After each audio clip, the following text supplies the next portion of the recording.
ready, Steve? Andy? Yeah! Bert?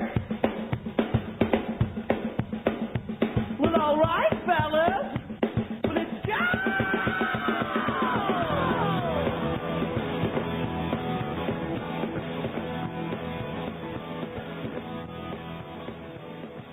You're listening to CFRN, the Christian Financial Radio Network.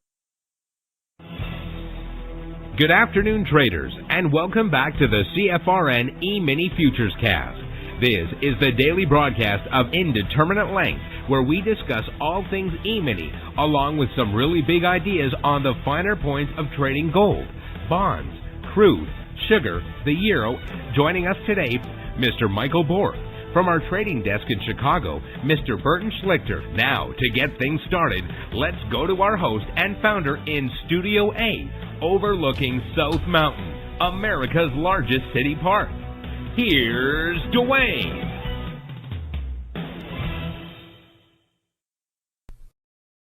Good afternoon. Welcome back. Today is Wednesday, 14th day of April, 2021. Thanks so much for joining us. Whoever you are, wherever you are, just glad to have you right here, right now. If you can't see the screen I have up, go to our homepage at cfrn.net. On the right-hand side of the page, click the big microphone, follow the instructions. You'll be registered in about 30 seconds. That will give you one-click access to the show each and every day. It also gives you access to the chat box so that you can ask questions and participate in the discussion. Now, on the days when you find yourself out of the office or away from your desktop, not to worry, just point any internet-connected browser, cfrn.net/live. There you'll find a live, real-time simulcast of the show as it unfolds. You just won't have access to the chat box. We do stream live during this broadcast on our YouTube channel, which is youtube.com/CFRN. Can't forget it, youtube.com/CFRN. Not only do we broadcast live during the show, but we archive each and every daily show on our channel. Currently, there are over 1,600 daily broadcasts archived there for your viewing and educational pleasure. So let's open up with a word of prayer. Heavenly Father, we thank you today for your blessings, for your mercy, for your grace. We praise you for your goodness, your generosity. We trust you for faithfully preserving us through good times and bad. We serve you with all that we have. We glorify you in everything that we do, in our plans, in our activities, in our relationships. We speak of you to others in response to your great love for us. We live for you in every thought, every word, and every deed by the power of your Spirit. You are the God of endurance and encouragement. Help us to live in harmony with each other. Together we may, with one voice, glorify you. In Jesus' name we pray. Amen. Amen. Well, happy Wednesday. S&P 500 at a record high. Dow, new all-time historic high. Lots going on Wall Street today. Let me give you the numbers from around the world. These are the cash markets, or the indices as they're called. Starting here at home in the U.S., the Dow is up 203 points. The NASDAQ, on the other hand, is down 43. S&P 500 up 1.5. The Russell 2000, our man in the street, up almost 41 points. For the Russell, that's a gain of almost 2%.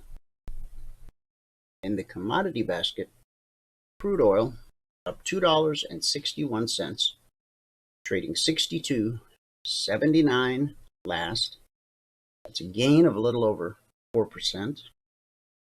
Gold down $11.20, trading 17.3640 last.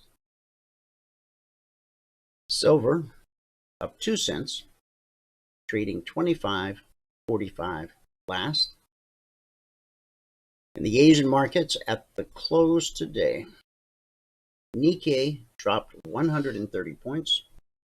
Shanghai rose 20. The Hang Seng gained 403. For the Hang Seng, that's a gain of 1.5%. And in the European markets at the close, FTSE posted a daily gain of 49 points. DAX dropped 25, and the CAC gained 24. That gives us a mixed day in Asia due to the Nikkei, a mixed day in the UK due to the DAX, and it is a mixed Radio Wednesday here in the US of A due to the NASDAQ.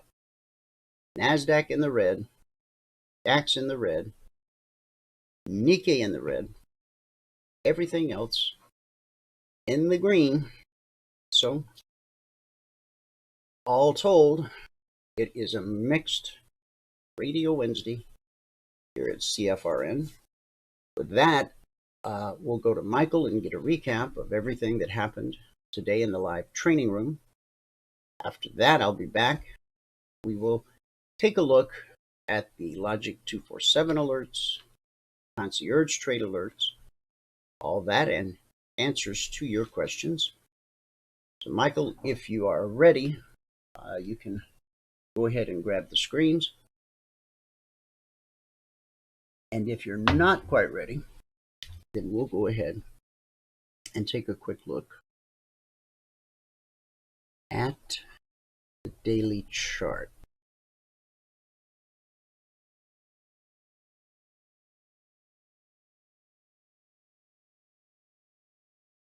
Okay. All right, still waiting on the recap to come through, so let's just jump over to a daily chart of the S&P. There it is. Okay, There the new it is. all-time. Oh, there you are. Okay, I am here. you are I'm here. All right, guys, we'll go ahead and pass it off to Michael, and then when I come back, we'll take a look at this new all-time historic intraday high once again today. Okay. And okay, I can see your charts. Excellent. Okay, let me bring this up. This is what I'm looking for. Here we go. Ready to roll, Dwayne? Okie doke, it is all yours. Take it away. All right. Good afternoon, everyone. Today is Tuesday, the 14th day of April, 2021. If you have not taken a free trial with us, go to the homepage at cfrn.net. And on the homepage, just scroll down right here where it says free 5-day trial, no credit card required. Click on that, and you'll be brought to this page, eminitrainingschool.com. On this page, all that we ask for is your name, your email, and your phone number. And you can tell us the biggest trading challenge so we can tailor one-on-one training just for you.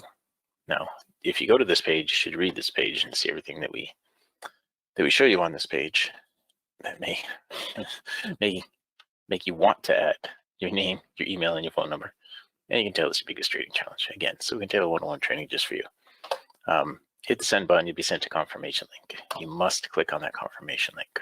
Okay, if you don't click the link, we don't know that you took the free trial, so you got to do that. All right, now the spreadsheet. If you're going to read the spreadsheet, you got to read all the CFTC risk disclosures down at the bottom. Today is the 14th day of April, 2021. Today we made 7 ticks in crude, 32 ticks in gold, and we lost 6 ticks on the ES. Sadly, 2 days in a row we were down on the ES just a little bit.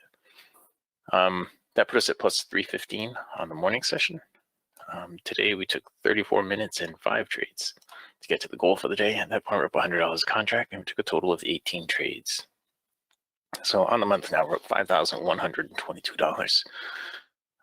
That's over 9 trading days, averaging $569 per contract per 2-hour trading day. All right. We've now gone 69 out of 70 days, getting our goal for the day so far this year. And that puts us at $57,825 a contract. That's over 70 trading days, averaging $826 per contract per 2-hour trading day.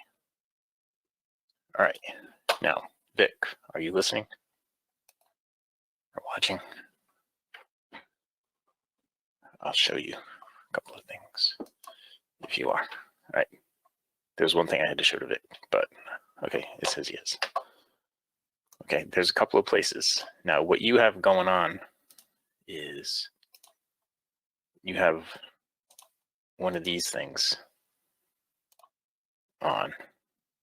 Okay, you gotta make sure that both of those are unchecked. Okay, that is in here in the DOM options. Okay, now if you go here, if you ever went here and you go here, and you had those checked in here, you got to make sure those are unchecked and set both of these. Well, you can set both of these to none. Okay, and uncheck both of those and hit apply. All right, because I think I had the same problem you had at one point, and that's what fixed it. Okay, so back to the trades.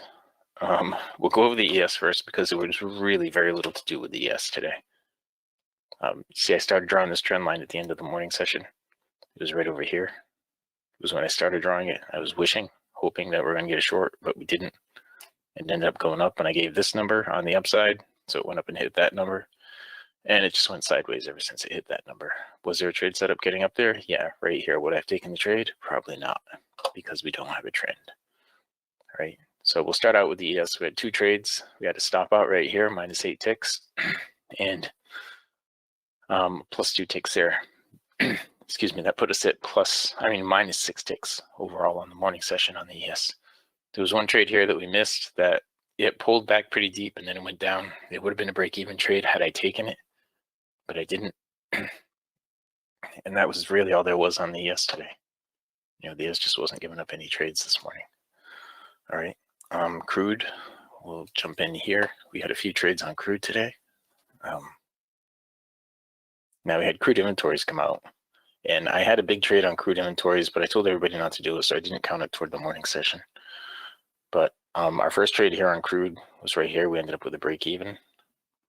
Second trade was right here. We ended up with +2 ticks. Third trade was right here, another break even.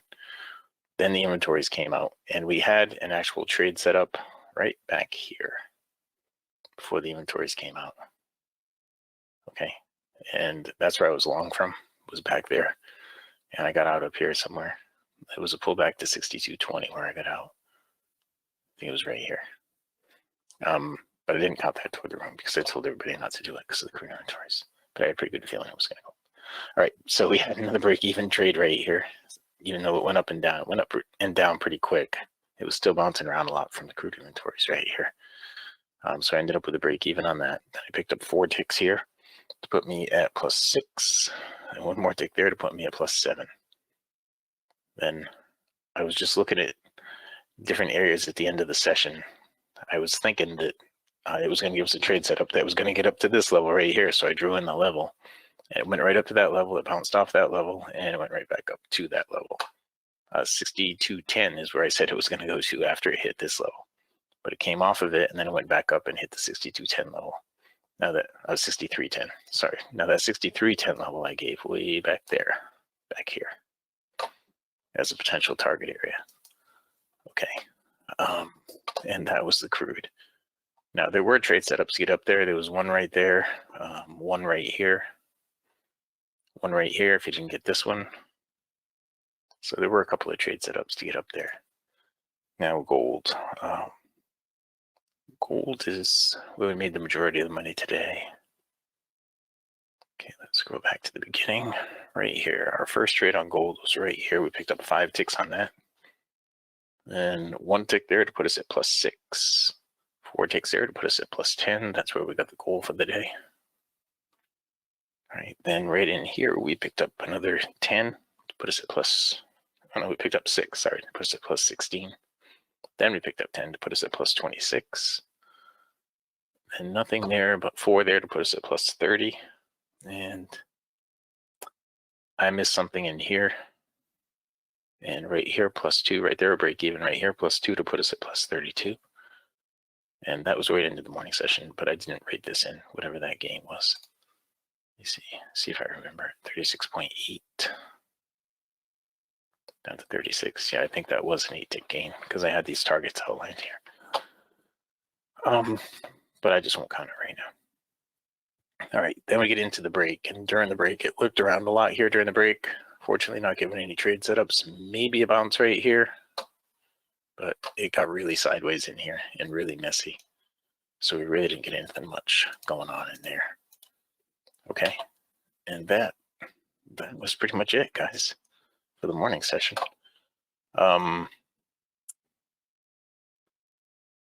Yeah. So with that, I will bring it back out here, show you the spreadsheet again. And here, if you're going to read the spreadsheet, you can read all the CFTC risk disclosures down at the bottom. Today is the 14th day of April, 2021. Today we made 7 ticks in crude, 32 ticks in gold, and we lost 6 on the ES. Put us at plus 315 on the morning session. Today it took 34 minutes and 5 trades to get to the goal for the day. At that point, I was up $100 a contract, and it took a total of 18 trades. So on the month now, I'm up $5,122. That's over 9 trading days, averaging $569 per contract per 2-hour trading day. We have now gone 69 out of 70 days of getting our goal for the day. And on the year now, we're at $57,825 a contract. That's over 70 trading days, averaging $826 per contract per 2-hour trading day. Okay. Now, if you've not taken the free trial with us, you can go directly here to eminitrainingschool.com or go to the homepage at cfrn.net. Right here it says free 5-day trial, no credit card required. Click on that, then fill out this little form. All we ask for is your name, your email, and your phone number. You can tell us the biggest trading challenge so we can tailor one-on-one training just for you. Hit the send button and you'll be sent a confirmation link. You must click on the confirmation link. Okay, if you don't click that link, we don't know that you took the free trial. So you gotta make sure you click that link, okay? Okay, and that's it, guys. With that, we can pass it back out to fabulous Phoenix, Arizona. It's Studio A, overlooking South Mountain, America's largest city park. Wait, if you are ready. Okay.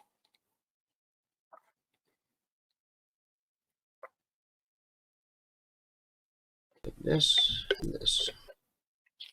To do that. To do that. Okay. Recap of the recap. Today it's 34 minutes and 5 trades to get to $100 a contract. Good job. Okay, guys, we're looking at the daily chart of the S&P 500 E-mini futures. And yesterday, put in a new all-time historic high at 41.39.75. Closed at 41.34 and a quarter, slightly off the high of the day. We have a new all-time historic high, 41.44. Where we closed today remains to be seen. We got a little bit of a doji going on. It's not a very wide range day, so we've got to come over here, grab this, drag that up to embrace the new all-time historic high. Right there. This one. Same thing. You don't have to get it perfect. Fibs are an area. Okay, so now we know where the new all-time historic high is. This is our last leg up, which began March 25th through today, April 14th. Blue and climbing is directly overhead. Now, that's the first time that's happened. However, I posted this in the discussion group last night, so if you missed it, let me make sure you get it today. When this move really got going. Now, this last leg up again began March 25th. And so we bounced off the BBC. Remember, across all markets and all time frames, when price pulls back to the BBC, we expect to bounce. Pullback holds more often than it doesn't. And so, on this pullback, it held, bounced us up to the step line, which, when approached from below, can be good resistance.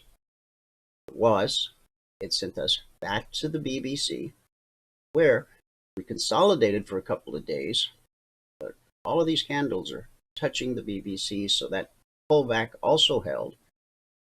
We had a leg, a retracement, and we had a leg with a lower high, another retracement, and we put in a lower low, and then we managed to get back to this area. Better refresh this chart. If you leave your charts running around the clock, you need to refresh your daily chart. For whatever reason, it gets out of whack. Now, we've talked about this each day, but it's important because I think we're going to see this area again at some point. 1, 2, 3, 4 days we could not get through this area.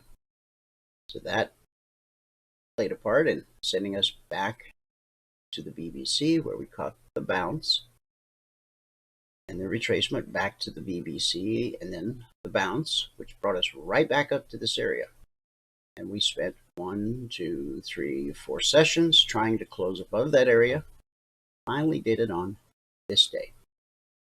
Now, as price was climbing the back of blue and climbing, and that's how it does it, on a 1-minute chart, on a daily chart, on a monthly chart. Step line on the left side of blue and climbing. Till this day. Really, this day. You step up, step over, step up, step over, step up, step over, but this step over took us to the right side of blue and climbing. The step line is on the left side, blue and climbing. It's very bullish. That's how you want it in a rally. But you know the bulls are firmly in control of the market. But as weakness starts to creep into the market, and you look at this and go, well, what weakness? We just keep putting in new highs day after day after day after day. Well, you can only base this on history. Now, past performance is no guarantee of future results, but what else do you have to go on? Step line is now on the right side of blue and climbing. Yes, we've continued to put in higher highs. Step line is now on the right side. And that's where we look for on a long trade. Once the step line gets on the right side of blue and climbing, we look for the first red candle that closes below the step line.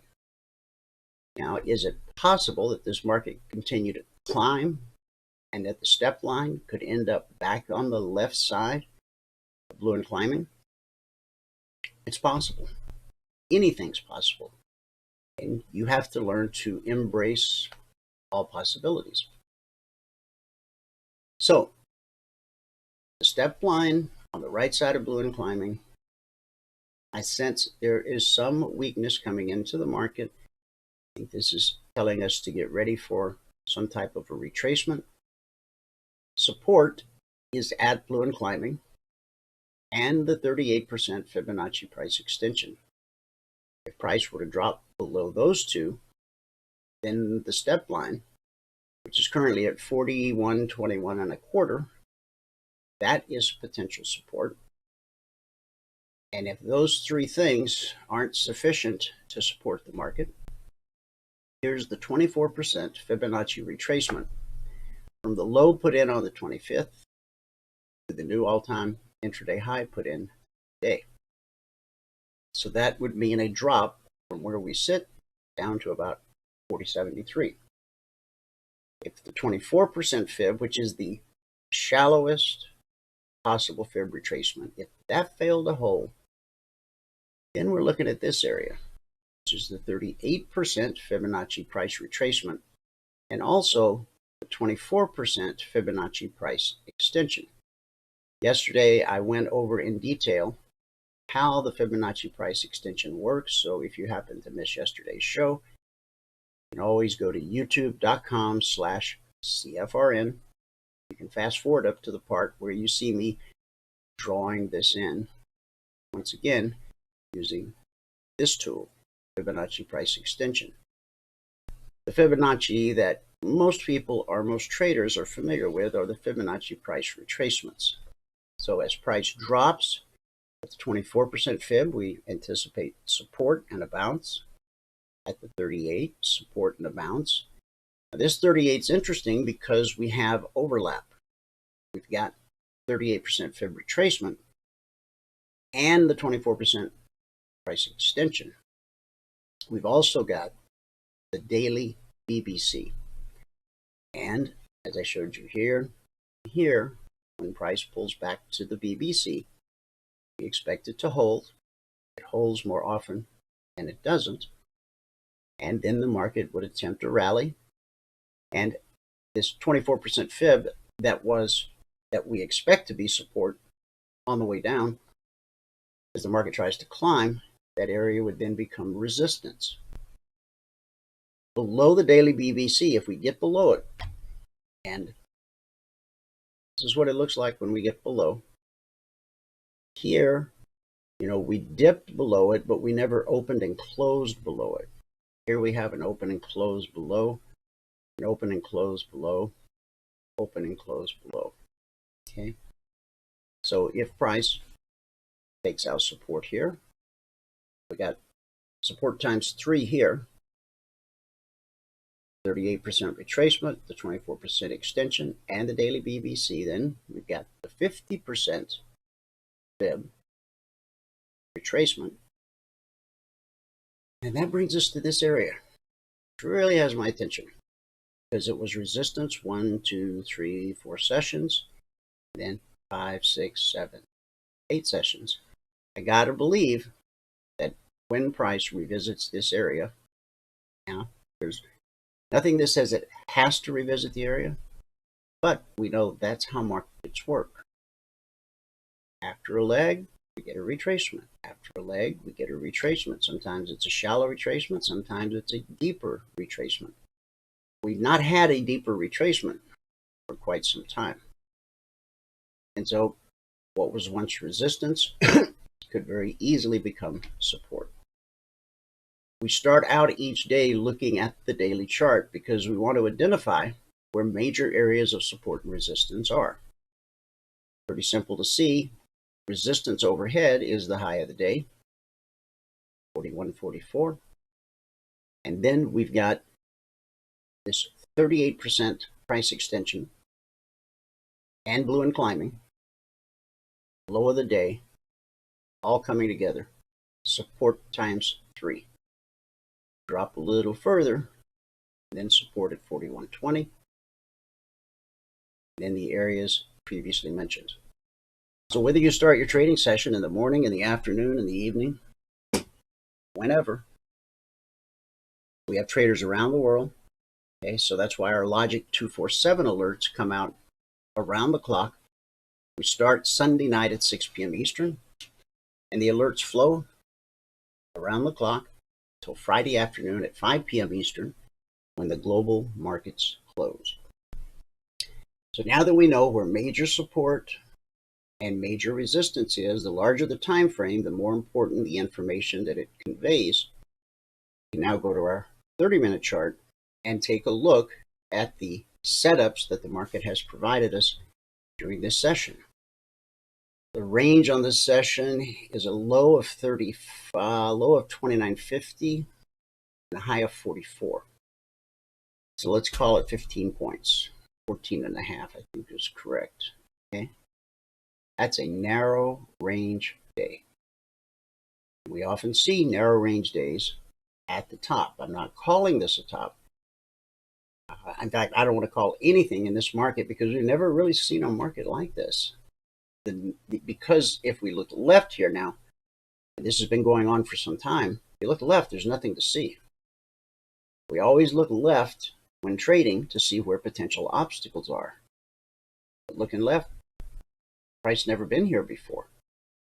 Here, here, here, here, here. This has been one of the most extended rallies I think I've ever seen. The next obstacle overhead, we have to revert to that 14th century math, Fibonacci, and use the price extensions versus the retracements. 41 or 42.23 is potential resistance overhead. That's if we trade above today's high. Just as coming up to this 38% price extension, we expected that to be good resistance. And it was, but not for long.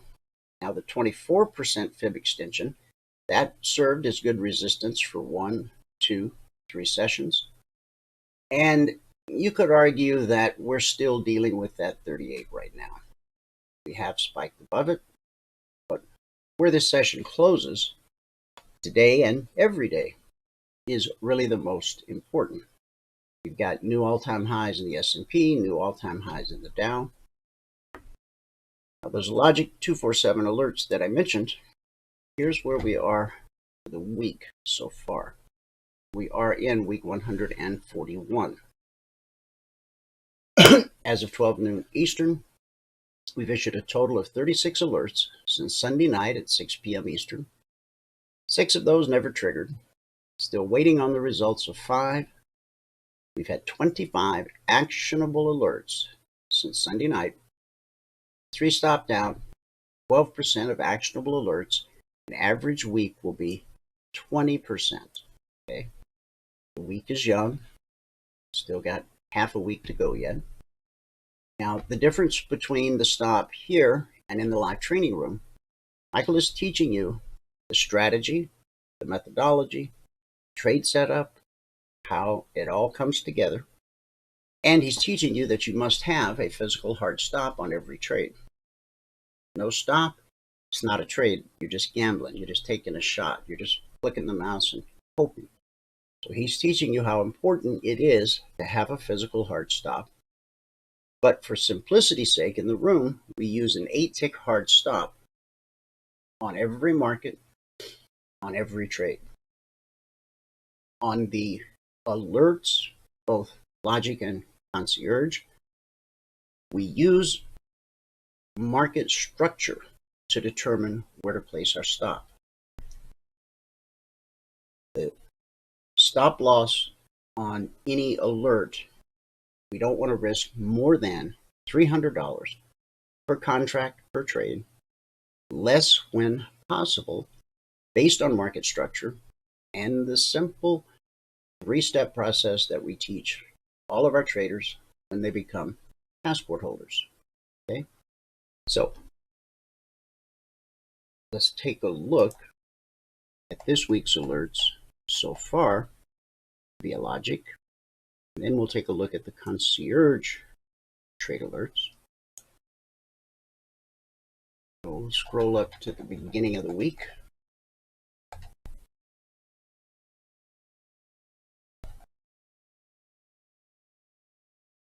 Last week was week 140. We had a total of 45 alerts. A few weeks back, we had 100 alerts. So why 100 one week and 45 the next? We don't dictate the opportunity that the market presents.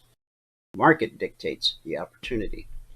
We post an alert whenever opportunity presents itself around the clock, and because of the structure of the market last week, that's all there was. 8 of those never triggered, 37 actionable, 19% stopped out based on that $300 risk profile. That's closer to an average week. So Sunday night at 6 p.m. Eastern, that began week 141. The first 2 alerts coming out of the gate. S&P, long, stopped out. Dow, long, stopped out. Russell, never triggered. long on the NQ, short on crude oil, short on gold, long on silver, short on crude oil, long on the S&P, short on the Russell, and no trigger on the S&P. So all of that happened Sunday night. Now that was a mediocre Sunday night. Okay, the results weren't exactly stellar. We had 2 stop outs in there, but it is what it is. We know going into every week, into every trade, that on average, 20% of the time, the market is going to do something other than the next high probability thing. So as we roll into Monday morning, there's a long on the S&P, a short on the S&P, short on the Dow, short on the Russell, a no trigger. When you see the Z's, that means no trigger. In other words, we wanted to short crude oil at 59.30, but price just never quite dropped all the way to 59.30. Short on gold. That brings us into Tuesday. Alert number 7,109 to be long the S&P.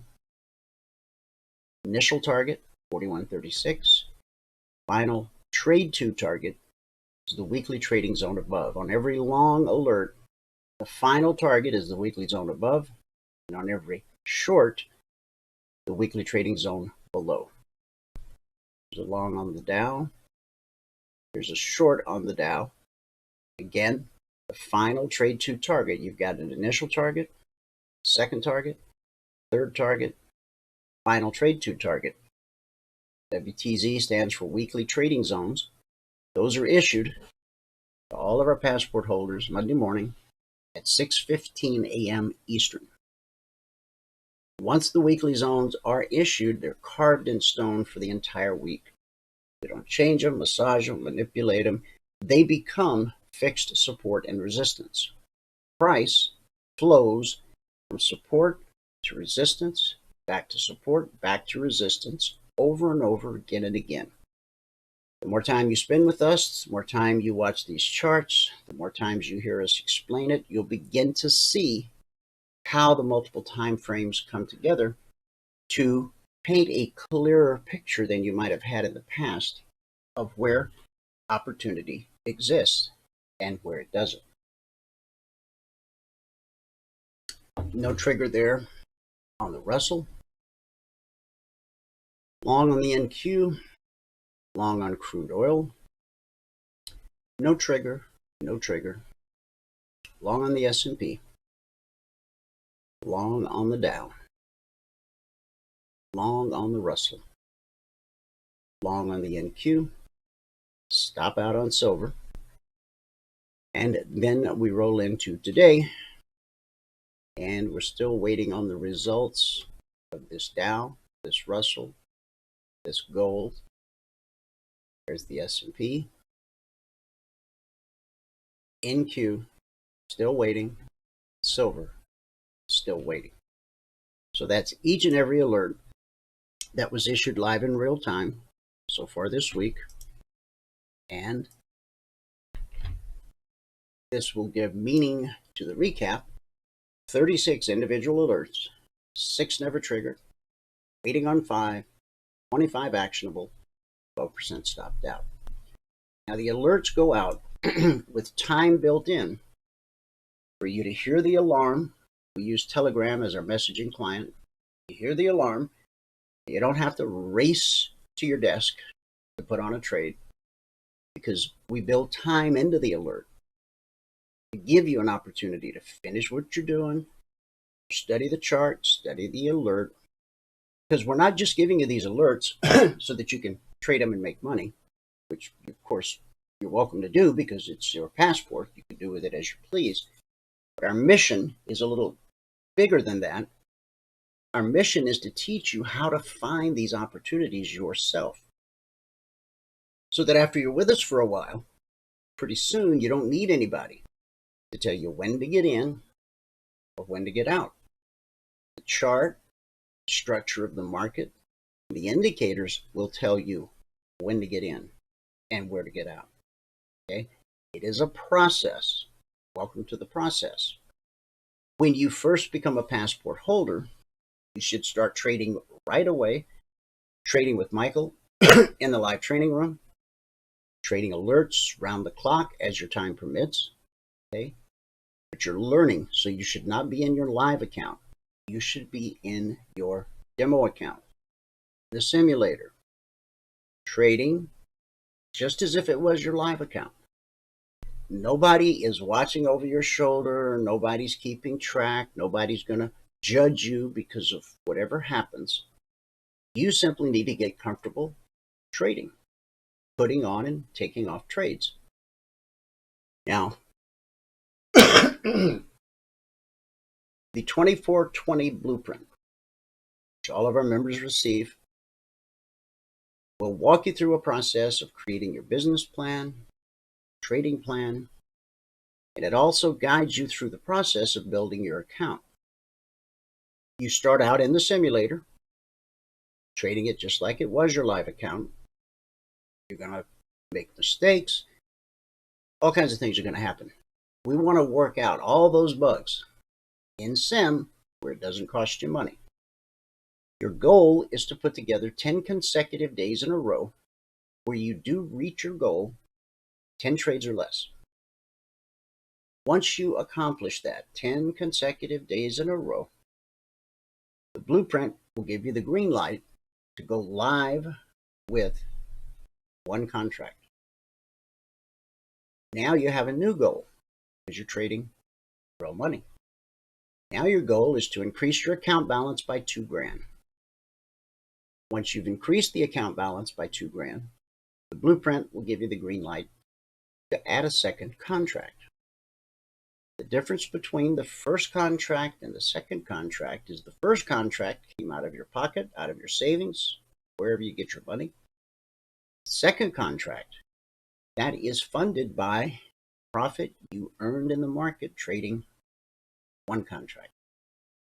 Blueprint's going to tell you when it's time to add number 3, number 4, number 5, all the way up to however big you want to trade. However, you only add one at a time.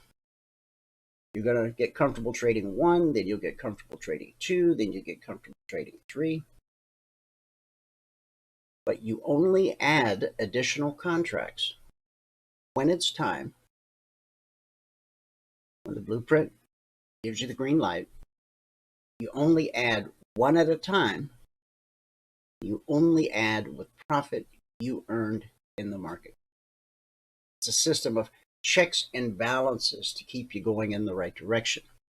Once you go live, if you shouldn't have 2 days in a row where you don't reach your goal, you should hit pause on your live account, jump back into the simulator, book a one-on-one mentoring session with myself, Michael, Valerie, Bert, any of us, all of us, so that we can walk through your trades with you and help you understand why you don't have the profit available to add the next contract. Now, when you go from live back to sim, that is not a walk of shame. It's part of the learning process. It's designed to keep you from blowing up another account. Now, I'm not going to say you can't blow up an account with our methodology, but you're going to have to break a lot of rules. You're going to have to do a lot of things you've been told not to do. If you follow the blueprint, if you do things as they're laid out, it will take as long as it takes for you to actually go live. And maybe your goal is to someday trade 5 contracts, or maybe someday 10, maybe someday 20, whatever your goal is. It takes as long as it takes. And the temptation to override the rules, to just double up. Well, you know, I'm down. Well, you know what? Let me just put on an order with 5 contracts, and that'll make up for the 4 rough days I've had. See, you violated the spirit of the blueprint, and things tend not to end well when you do that. So we give you the knowledge, we give you the tools, but you have to bring a couple of important ingredients to the table. Self-control, self-discipline, patience. These are all very important things that a trader must have. Now, we can talk with you about them. We can give you tips, hints, and all kinds of things. But you have to find those ingredients inside of yourself. If you can't be patient, if you can't exercise self-discipline, chances are you can't become a trader. And so while those things may not come naturally, you continue to apply yourself and repeat the process again and again and again. It's just like working out in a gym. First time you go in, you can't bench press 300 pounds. But if you start with 50 pounds and work it, pretty soon you can do 60, then 70, then, same thing. Okay? But it requires you putting in the work each and every day. Stick to the rules. When you need help, book a mentoring session. You have 2 hours of training every day with a live instructor who will answer any questions that you have during that 2-hour process. Watching videos of somebody trade is never going to make you a trader. The only thing that will make you a trader is trading. And that's why it's important that you start out trading in the simulator until you start to see the rhythm of the market, understand the methodology, understand the strategy, and it's one toe in the water and your whole foot. Now you're up to your knees, now you're up to the waist. And the simulator or the demo, think of that as your floaties, if you want to use the swimming analogy. You can't learn to swim watching videos of people swimming. You maybe can learn some techniques, but until you get into the water and actually employ them, you're not going to learn to swim. Same thing with trading. Okay? Lots of courses and groups and things out there. And what they promise is all these videos and teach you this and teach you that. We have hundreds upon hundreds upon hundreds of videos, but we know the best way to teach you is with a live instructor, an interactive session. So you get 2 hours a day, 5 days a week. That's 10 hours. Live instruction each week in the live training room. And the Passport is a lifetime membership. Okay? So it's not like you got to hurry up and learn because, the meter's running. And pretty soon you'll be out of time. Relax. This is a journey. Okay? It's a process. Welcome to the process. So I've explained the logic alerts. Okay? But we have another type of alert. In fact, it was our original alert service, concierge trade alerts. And they're a little bit different. Different how? Different like this. Okay? Normally, this is posted shortly after the Globex Open. It was running a little late last night. These came out at 10 p.m. Eastern. This is a static report that gives you forward guidance for the entire session. So once this is posted, if price starts trending towards 41.37, that's bullish, and you can know that logic will be looking for opportunities to buy the market. If price starts dropping 41.18, that's bearish. Logic will be looking for opportunities to sell the market. As you learn the methodology and strategy yourself, you don't have to wait for an alert. You don't have to wait for an alert to trigger. Remember, I build in time with each alert to give you time to get to your computer and study the chart and study the alert. But as you learn the methodology and strategy yourself, you can take advantage of that time that's been built in. It's very possible in most cases that if you understand the strategy, you can actually already have your goal by the time the alert triggers. Can you stick around and catch a little more? You can. Okay. But over and over, again and again, and it's always the same. When you become a Passport holder, we don't have any upsells. as time goes on, we don't make new discoveries. You know, most organizations that I've seen out there that say they teach people to learn how to trade, there's always some new thing to buy. And some would say our business model is flawed because we don't have anything else to sell you. But the truth of the matter is, we don't want to be like the other guys. We want to be transparent. We want to be upfront. And we're not here to milk you for every dime that you've got. The price of the passport is extremely affordable. Think about all the time and treasure you've already spent trying to learn how to trade. We have guys come to us all the time from some of these other big name places that have spent $20, $30, $40, $50,000, and they still don't know how to trade. They know a lot about the market. They know probably more about a lot of the individual indicators and oscillators out there than I do, but they still don't know how to be consistently profitable. Our goal is to teach you the whole thing. Now, some places don't want to just tell you the truth up front, because that would prevent them from being able to sell you more stuff. So we're simple. We stay humble. God loves a humble man. And we're going to teach you, as you learn to trade, to be humble yourself. Now, you go to your chart and draw a line at 41.37. You go to your chart, you draw a line at 41.18, and then it's on. Okay.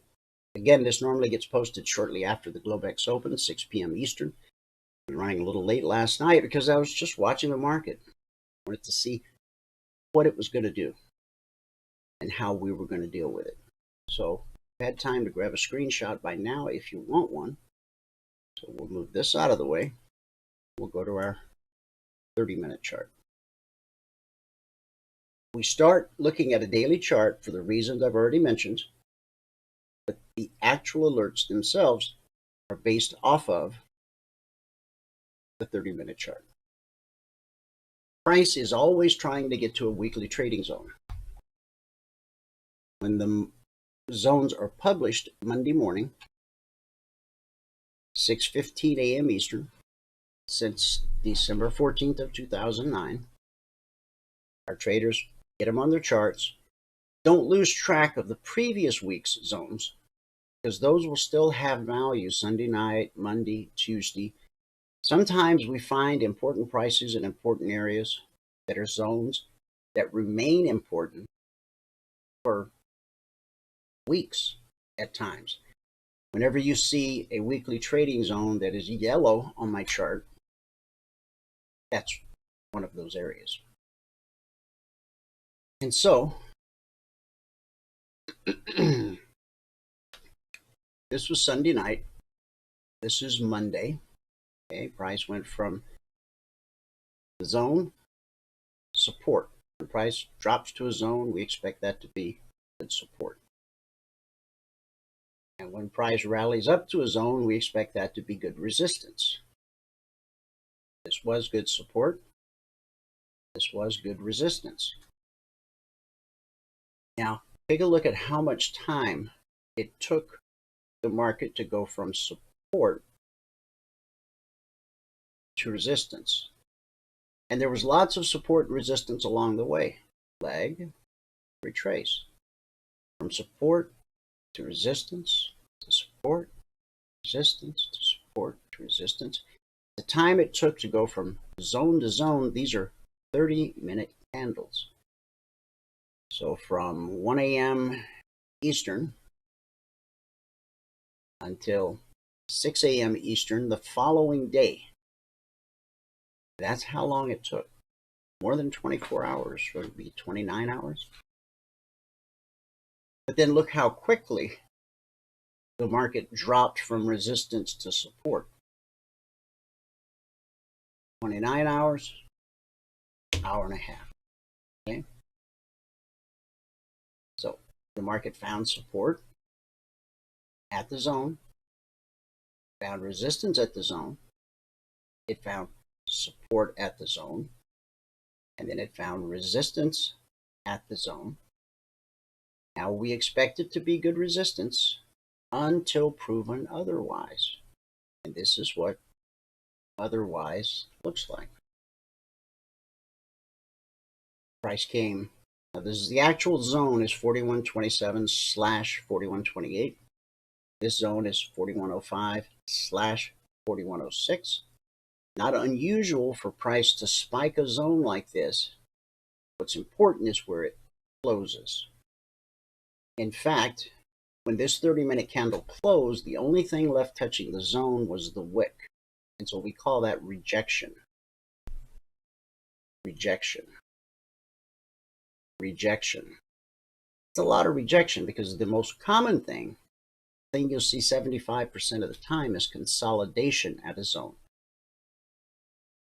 After consolidation, the second most likely thing is rejection. Third and least likely thing is the slice. If I come across one of those, I'll point it out. That's only going to be about 5 to 10% of the time. So what's price trying to do right now? Well,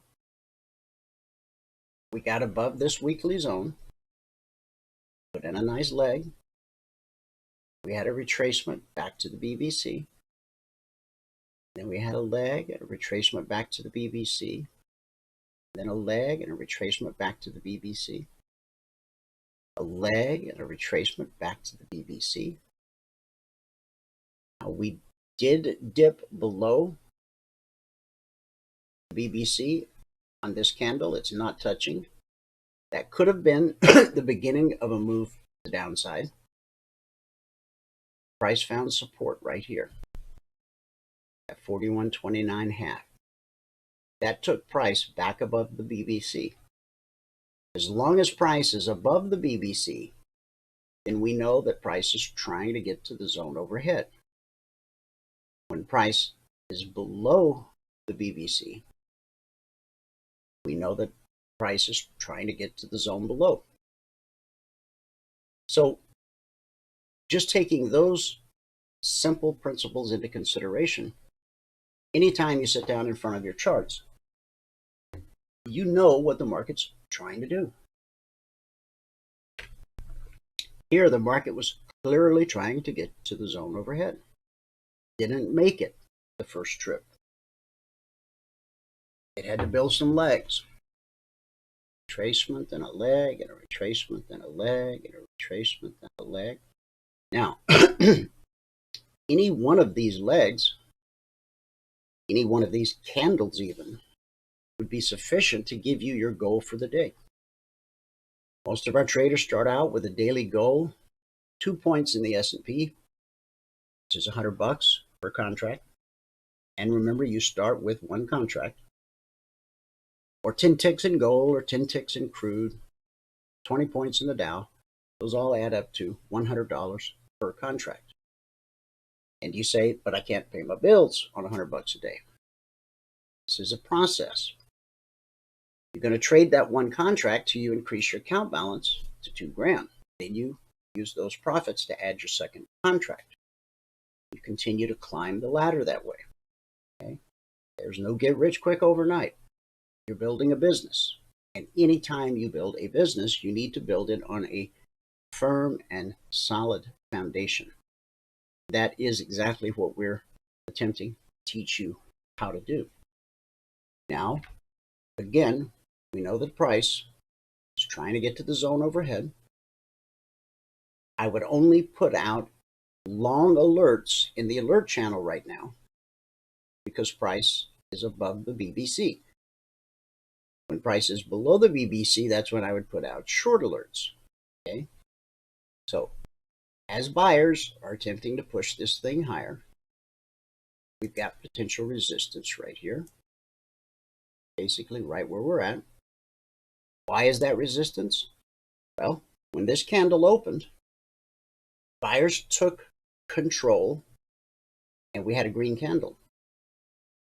And then once price reached 41.40 and a quarter, buyers stopped buying. There were orders available in the DOM at 41.40 and a half. Nobody clicked the mouse. And when buyers don't click the mouse, sellers come in. Once price reached this level, buyers found that attractive, drove us back up. Resistance and us back to support, back to resistance. Just a lot of consolidation here, going sideways. See how price turned down? We have to believe that 41.40 and a quarter is good resistance until proven otherwise. So what would change the fact that this is currently resistance? Well, price would have to go up and print 41.40 and a half. Until that happens, 41.40 and a quarter is the resistance. Where's support? Support is at the low of this candle, 41.33.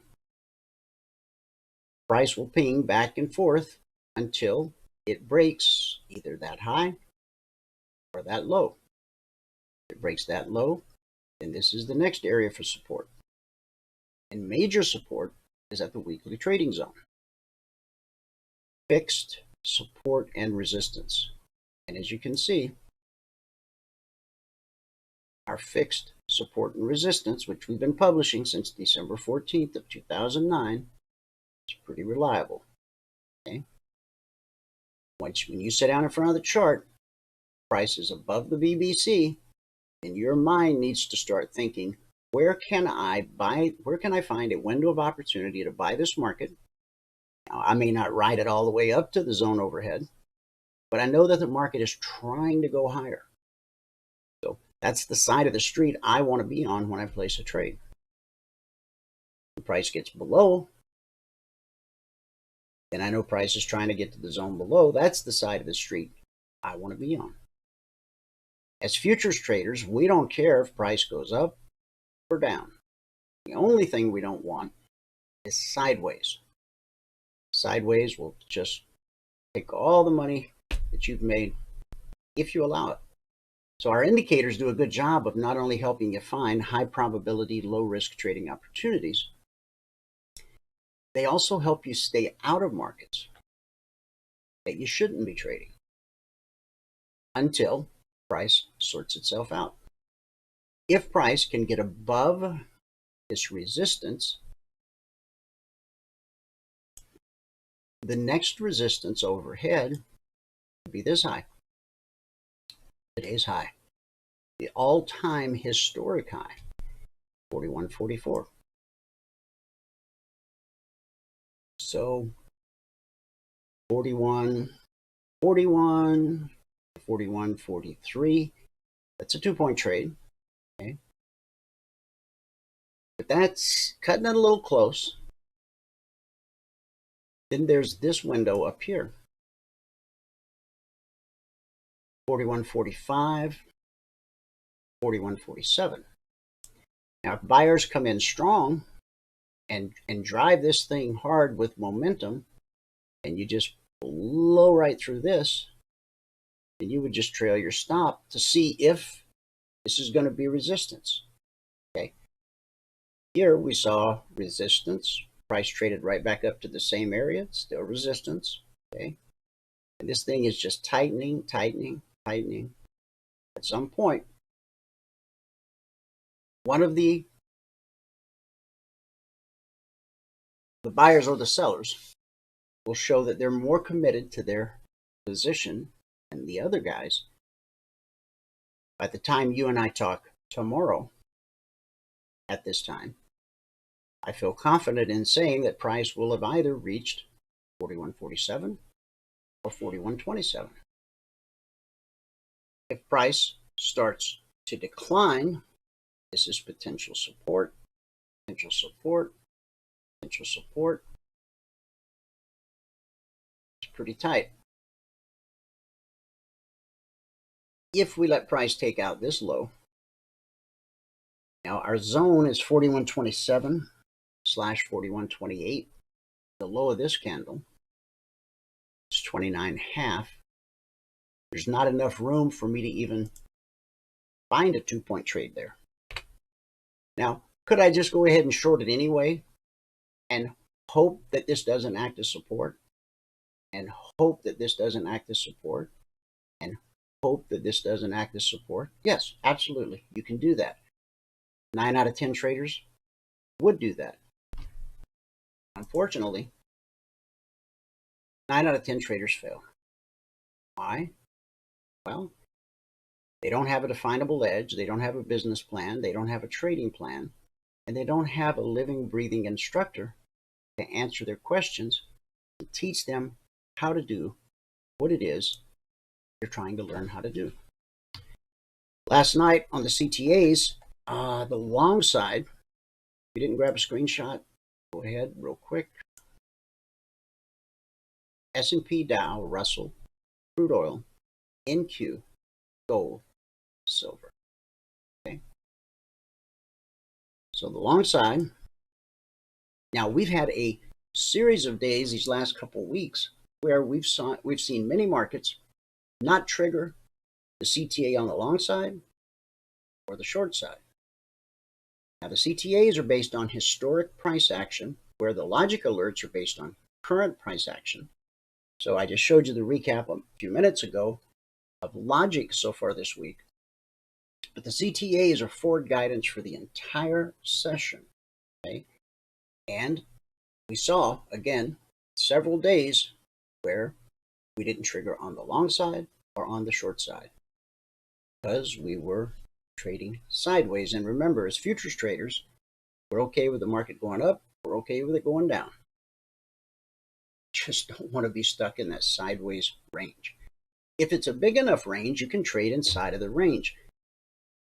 As you've seen us do this week with logic, as you've seen Michael do this week in the live training room. Okay. So 41.37, that was the CTA on the long side last night.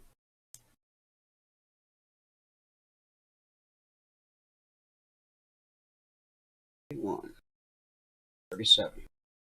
Now, the CTA will either act like an iron curtain, because it's an important price, important area. It's where the market really has to make its decision.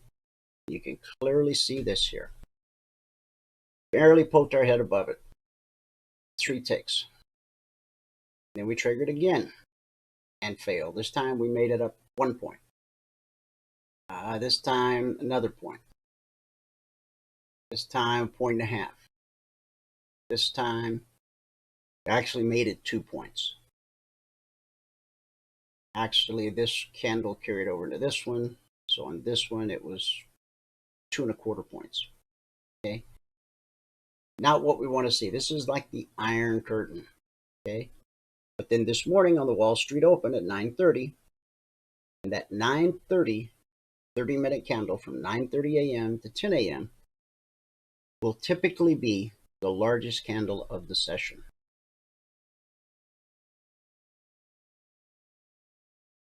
Yesterday, it was not, interestingly enough. We had some busy pre-market activity, but most days, and so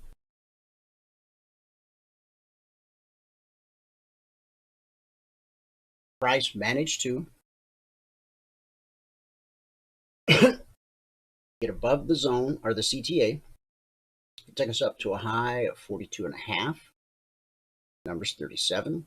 Okay. Now notice on each one of these failures, right? What did we do? We pulled back to the BBC. Took another run. Pulled back to the BBC. Took another run. Right here. This is the one that might have thrown you a curveball. Closed below the BBC. That was the first close below the BBC on the 30-minute chart since here.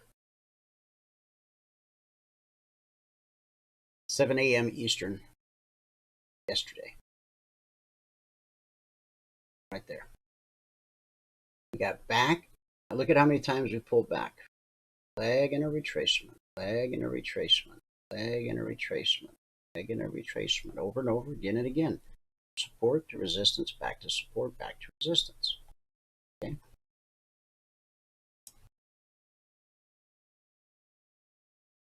The high of the session, 41.44. And when we touched 44, look how quickly we got rejected. And now we're just consolidating in this area.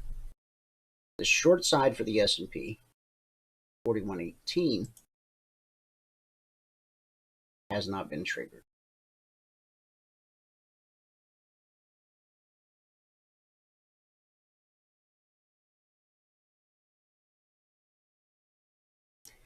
Now, market structure currently over here, we would expect this previous high to be resistance. Okay. But that opening candle took us above it, and this candle took us above it. But this high, see? Now, as long as price stays above the BBC, the green line stands for bull bear cross. Above it, we're bullish, looking for higher prices. Below it, we're bearish, looking for lower prices. BBC, bull bear cross. The red and blue indicator, it's called the CFMA1. I refer to it as blue and climbing, red and falling. If you're going to be taking a long trade, whether it's an alert or an opportunity you found on your own, you want to be above the BBC for longs, and you want the support of blue and climbing. On shorts, below the BBC, you want the support of red and falling.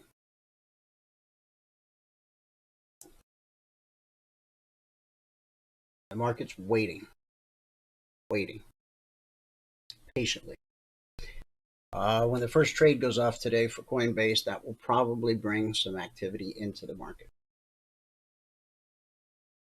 It will probably be warmly received, and it potentially will send the markets higher. Not a prediction, just an observation. Let's go to the Dow. Okay, new all-time historic highs in the Dow. CTA number last night for the Dow was to be long 33,655.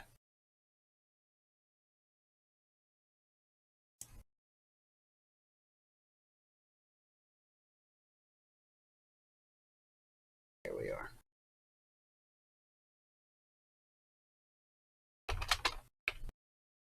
$33,655.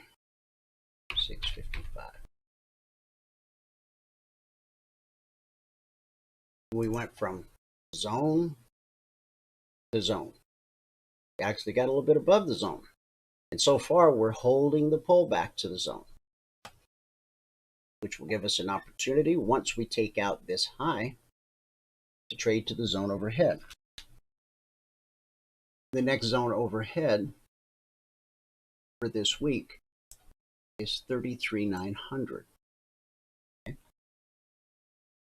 So if this support, now price could pull back to the BBC, or we could consolidate sideways and the BBC will rise to meet price. And once we take out this swing high, then that gives us a window of opportunity here. Now, keep in mind, this is the all-time historic high. Price has never been here before. But we'll be on the adventure together. Right? From 655 to 750, that's 100 points at $5 a point from the published entry to the trade to target, the weekly zone, $500 per contract traded. If you've earned the right to trade 2 contracts, that's a $1,000 move. If you've earned the right to trade 10 contracts, then it's a $5,000 move. However, gotta say this every time, do not start trading live before you learn the methodology and the strategy. And once you feel like you've learned the methodology and strategy, make sure you've got 10 consecutive days in a row to back up your feeling, and then go live, but only with one. And keep in mind your goal, that's to increase your account balance by $2,000. It takes as long as it takes. Okay. question we have now is, will we find support here or will we dip to the BBC? All-time historic high, shallow pullback, right to the zone, a tick. I anticipate we either get a move from here or possibly from here. That's the high probability thing. 20% of the time, based on 141 weeks and over 7,000 alerts, we know that 20% of the time, the market is going to do something other than the next high probability thing. So in this case, what would that be? Price plummeting, taking out the BBC, coming back down to this support area here. Now, I said earlier that the most common thing to happen when price reaches a weekly zone is consolidation. This is what consolidation looks like. This is what we see over and over again and again. Sometimes it's only 2 candles. Sometimes it's 10 or 20. Okay? So 3 things happen at a weekly zone: consolidation, rejection, and the slice. I've already showed you rejection. Here's the slice. See how this candle just sliced through that zone like it wasn't even there? When that move runs out of steam, the slice loses its momentum.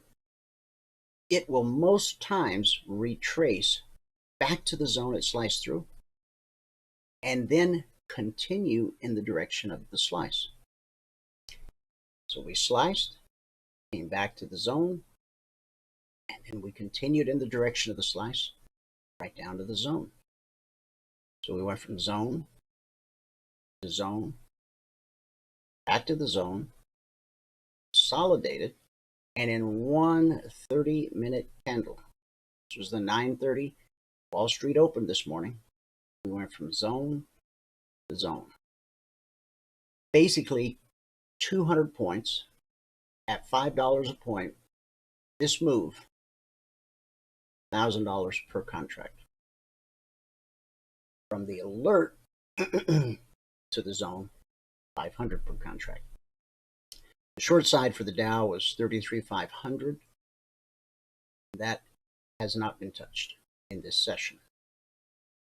Once an alert triggers, there's a greater probability of it triggering multiple times than not triggering multiple times. Example, yesterday on the short on the Dow, triggered once, triggered twice, triggered 3 times. And then you could say, well, it triggered again over here, but we've already begun a new session. CTA numbers are good for the entire session. It's forward guidance for the entire session. So let's go to the Russell. Russell also trying to keep pace with the Dow. Okay, so we've got a this week zone at 2264. The next zone overhead, the highest weekly zone this week for the Russell is 2299. 2299 slash 2300. This was a previous weekly zone.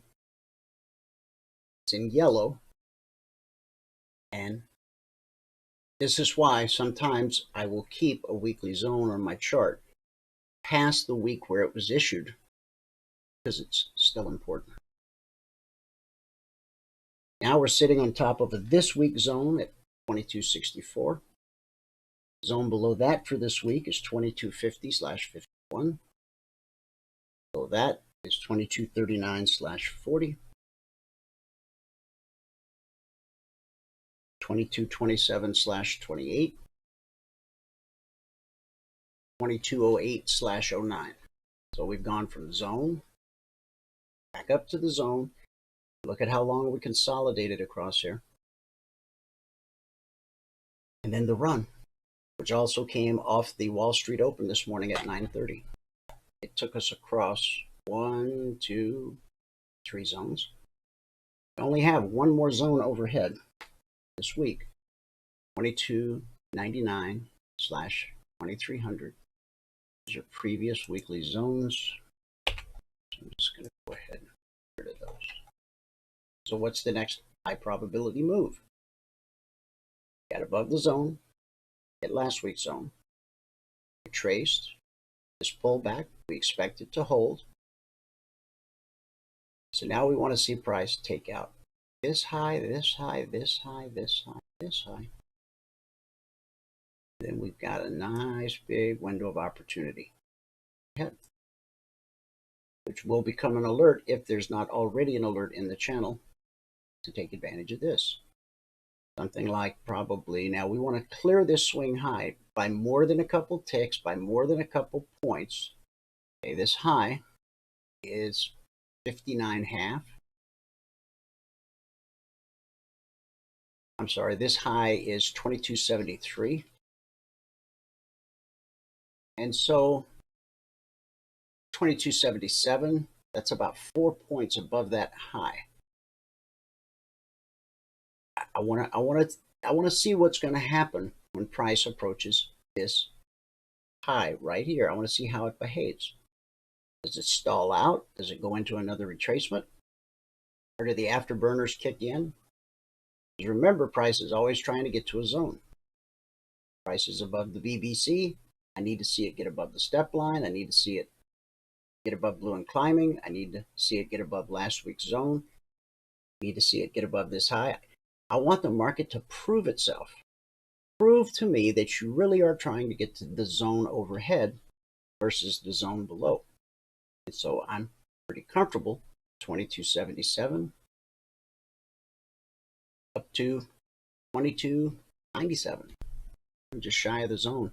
That's a 20-point move at $50 a point. If that's how it unfolds, if that's what happens, it's $1,000 per contract move. Okay, next is the NQ. Oh, wait, the number 2235. That was the CTA last night.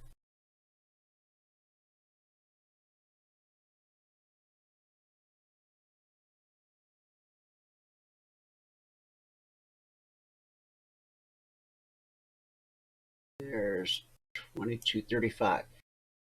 The high here was 34. The high here, 34.4. So it wasn't until this candle that we triggered CTA.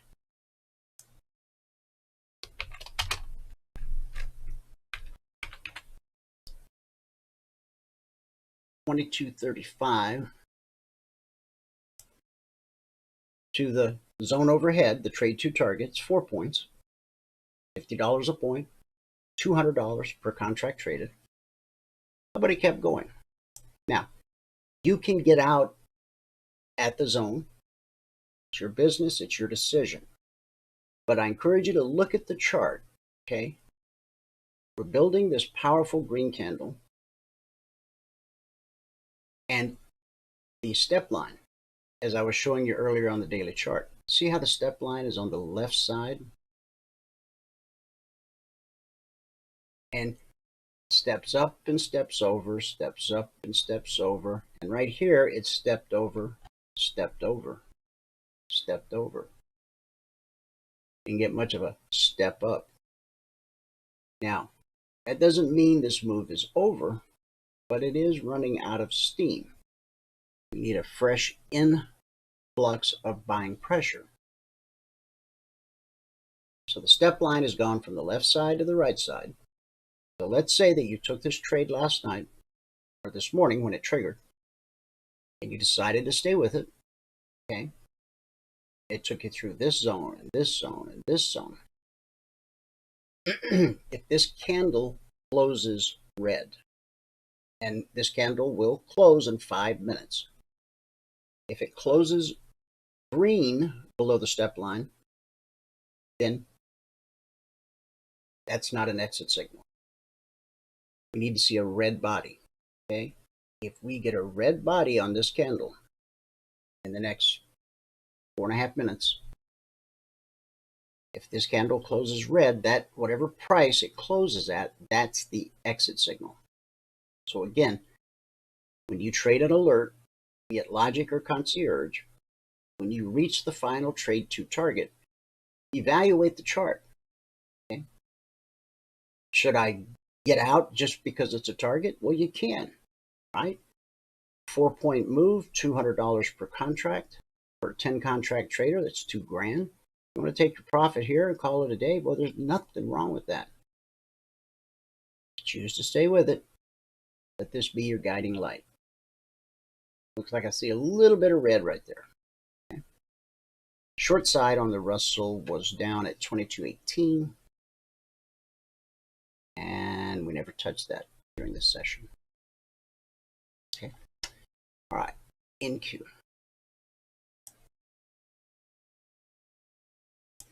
NQ looking less bullish. And on this drop, where did we find support? At the zone. Now, 13,875. That is a current weekly zone.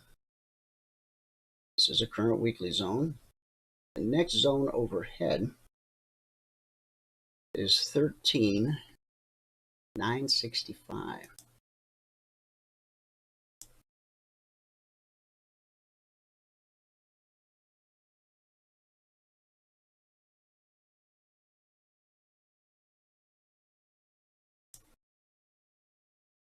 $13,965. Okay. Now, price got below the zone, dropped to the zone below, found support. We consolidated for a while, and the market really did, try to move us higher. Highest weekly zone this week for the NQ is 14,172.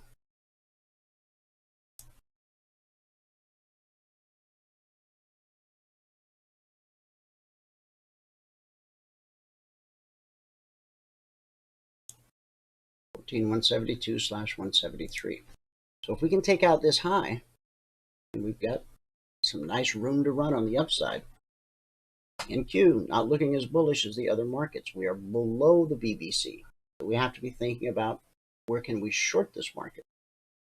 Well, an ideal spot would be for price to bounce off of the zone up to the BBC, where we would expect it to find resistance, and then we would have a trade back down to the zone. However, we're printing a red candle. So for all intents and purposes, it looks as though price is going to drop back to the zone. Is there a trade there? Well, the zone is 75/76.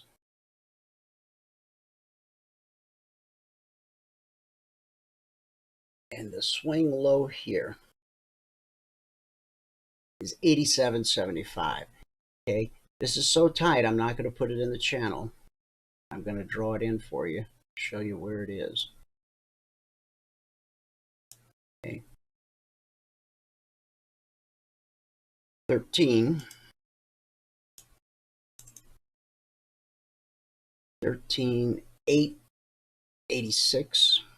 13,886 to 13,876.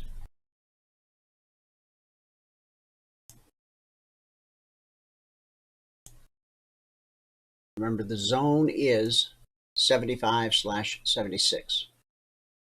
So again, now the initial target on all the alerts is equivalent to $100 per contract traded.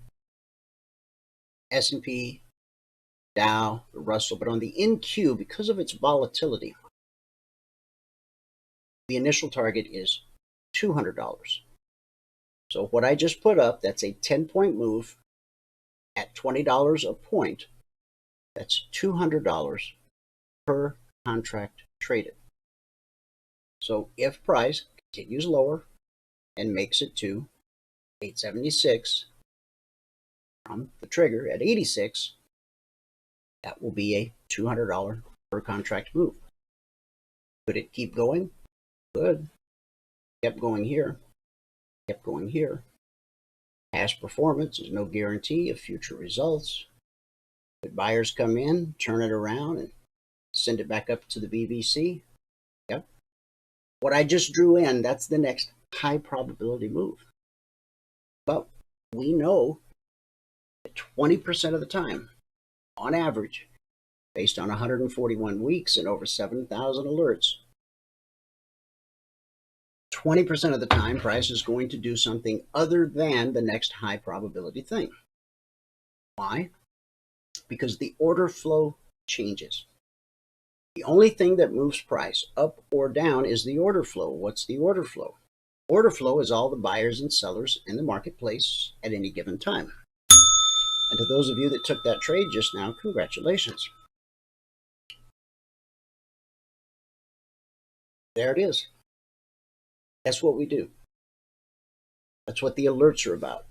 But you see, in this situation, I didn't have time to go to the Telegram, type it all in, and give you a buffer to get to your chart, study it. You see, every alert in the channel, and there are currently 7,000, hang on, 7,127 alerts. Every one of those alerts is a trend trade, which means if price is below the BBC on the 30-minute chart, it's a short. And if price is above the BBC on the 30-minute chart, it's a long. Okay. Now, if I included the counter trend trades, the counter trend trade would be, let's say price had rallied up to the BBC. Now that would be counter trend. There's nothing wrong with a counter trend trade. My experience just tells me they don't have the same degree of high probability, low risk nature that a trend trade does. And so because our new members are trying to learn how to trade, I want to provide them with the very best high probability, low risk opportunities that I can. Okay. And I also give them time to get to the chart, study it, because this isn't about you just, trading that and making $200 or $2,000, depending upon however many contracts you traded. It's that, but it's so much more. What it's really about is teaching you to see what I just saw. I clicked over to this chart. I saw the opportunity. I shared it with you. Just didn't have time to type it up. And here it is. Now, what do we expect here? Support. Why? Well, because it was before. Price dropped to a low of 854 and a quarter. Buyers came in, took control, drove it back up. This was a red candle all the way down. And buyers came in and drove it up. Then we caught a new candle. It went red for a minute, then came back up green. So we had a lag and a retracement. Lag and a retracement. Now we're catching our next leg. Could that low be support? Could. Could this be support? Could. Now, this area here, that's the last bullish cross. I think somebody should make a movie someday. Call it Last Cross. Because I don't know if to call it the last bullish cross or the last bearish cross. Maybe just call it the last cross. Not to be confused with the cross. That's a whole different thing. But this is important. When a bullish cross leads to an extended move, when price revisits that area, it's most likely going to be good support, at least on the first attempt, okay, the first move. Support, a bounce, and maybe it continues and breaks through. And the same is true here with this bearish cross. Buyers were to come in and start rallying this thing up right where that bearish cross took place. Expect that to be good resistance. Remember, price goes from support, resistance, back to support, over and over again and again. Now, this important area yesterday, which was the CTA. See how it lines right up with the low of that candle? This is over 2 different sessions. And I'm not trying to teach you anything here. I'm just pointing it out. Important prices, important areas. Almost always tested. Remember, on this one yesterday, we didn't get a second test. It just triggered and ran. Today it came right back to it and bounced. No. So if price can trade through support, we have a window of opportunity down to here. If price, maybe it hits this area and it bounces a couple times, whatever it does. If it can get through that area, we have another window of opportunity here.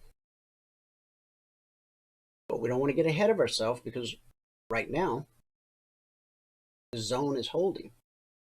Even though we spiked the zone here, it held. Because look where price closed. And price closed way up here. And this candle still has 23 minutes of life left in it. So you don't know where it's going to close. The only way to find out is to wait 23 minutes. We'll monitor it. We'll stay aware, because if it keeps dropping, and if it gets below here, and we want to be ready and prepared to take advantage of this. We can get through here. We want to be prepared to take advantage of this. But again, we've got 22 minutes left in the life of this candle. Buyers might just come in and drive this thing up to the BBC, which would be acceptable to us. We would not trade it on the way up. We would wait for it to find resistance, whether it's here or at the zone or at that bearish cross, then trade it like that. Now the CTA number last night, NQ,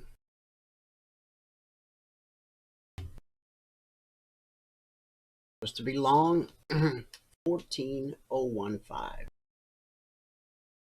This is one of those iron curtain scenarios.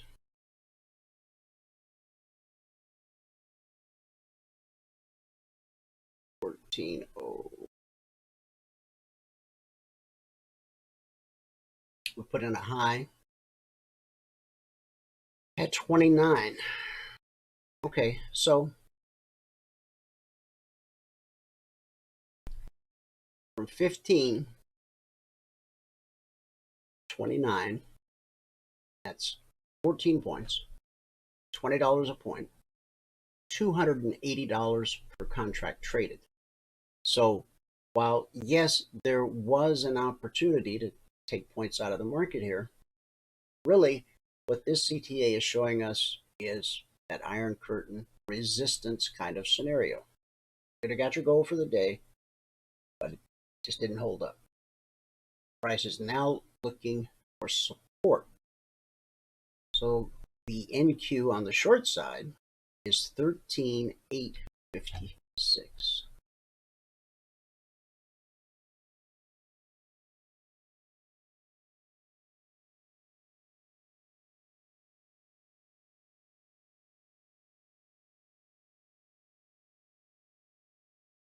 The swing low of this candle, 13,854 and a quarter. So we dropped through 56 is the trigger, and it dropped. So it dropped 1 3/4 points below the trigger, and then was quickly rejected. So again, we've got a iron curtain, iron curtain. For a major move to happen, price needs to overcome this or this. Now, the issue here is if we trade through the CTA, this little high here lines up with that. So I have some concerns in this area right here, around 13,831. So what I might do is I might split that into that, and then into that.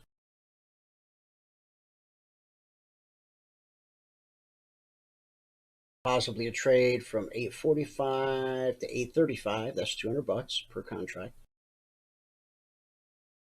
826 to 816, another $200.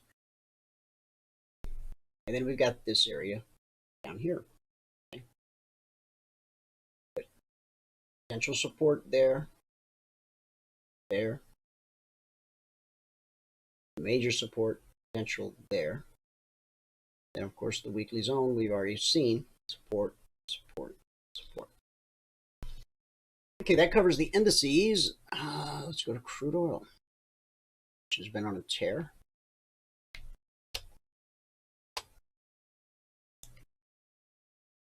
CTA number last night for crude oil was to be long 60.90.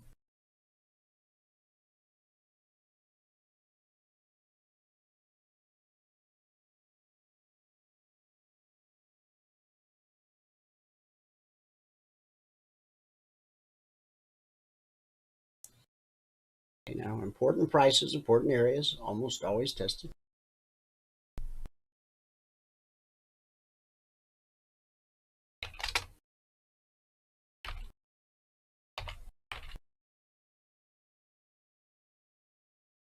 $60.90. Put in a high at 61.13. So that's $230 per contract traded. And we got back below the trigger, triggered again. So that's $400 per contract traded. Then we came back to the trigger. What was the low here? 60.89. It went exactly one tick below the trigger, so that qualifies. And from 60.90 to 61.90 is $1,000. 62.90 is $2,000. The high so far, 63.44. When the price of crude moves $1 from 60.90 to 61.90, $1,000. And when it goes to 62.90, that's $2,000. 63.90 would be $3,000. This is a last week zone, so we're consolidating at last week's zone. The step line, you see how it just pretty as you please to the left side of blue and climbing. Price has now started to walk sideways. We'll watch the step line, see if it crosses over. If the step line crosses over to the right side of blue and climbing, the first red candle that closes below the step line, that would be the exit signal. You have to wait for that. Could you just take profit here? Of course. You could have taken profit here. You could have taken it here, or on the second trigger here, or on the third trigger here, or anywhere along the way. Now, every alert has a final trade to target. And in most cases, that turns out to be a pretty good place to exit the trade. But you should always observe.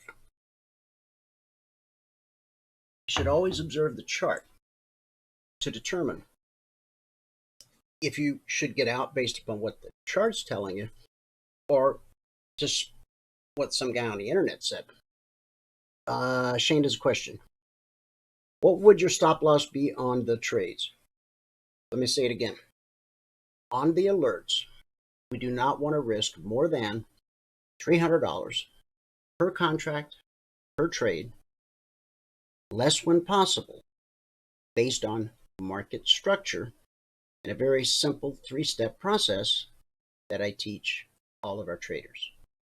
So, Shane, if I'm not mistaken, you're a passport holder, so you should book a mentoring session so that I can teach you that 3-step method, so that you'll know, based on market structure, where to put your stop loss.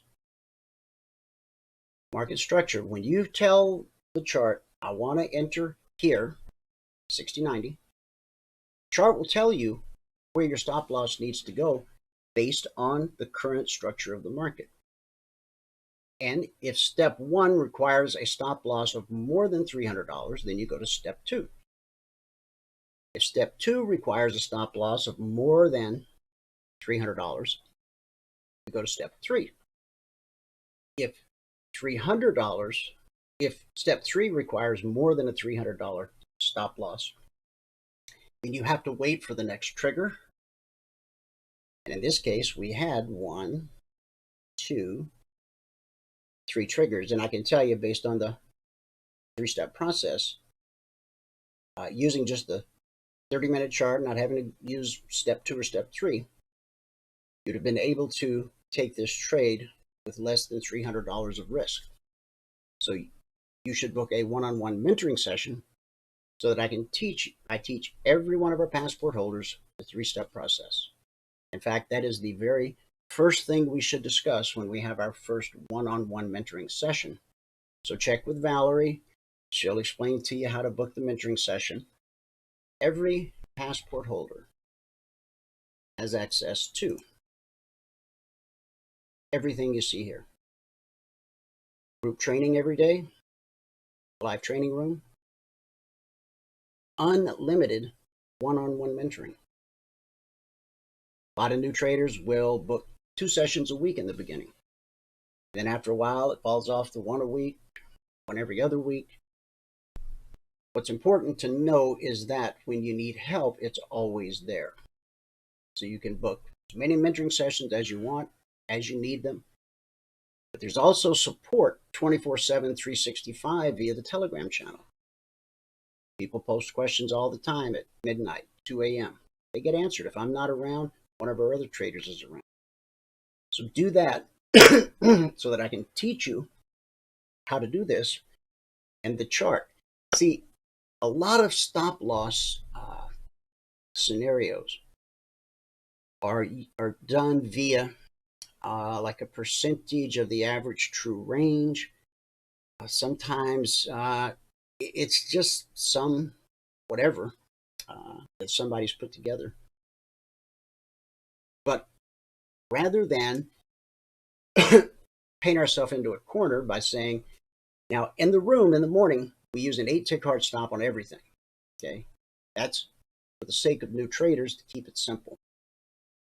Your next step, once you learn to trade on the 4-tick range chart with a 8-tick hard stop, once you learn that, then you're ready to learn about market structure and how to use a maximum $300 stop loss.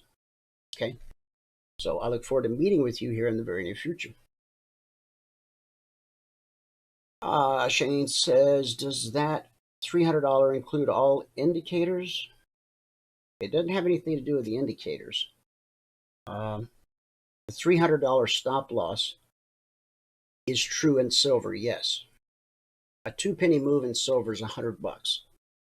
So 6 pennies would be the maximum risk in silver.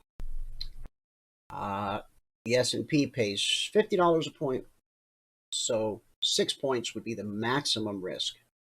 But we don't want to always use $300. We want to use less when possible. And that's how understanding market structure allows you to do that.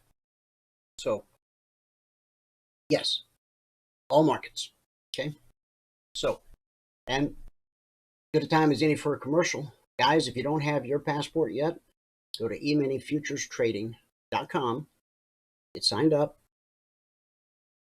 Valerie will then get with you and provide you with everything you need.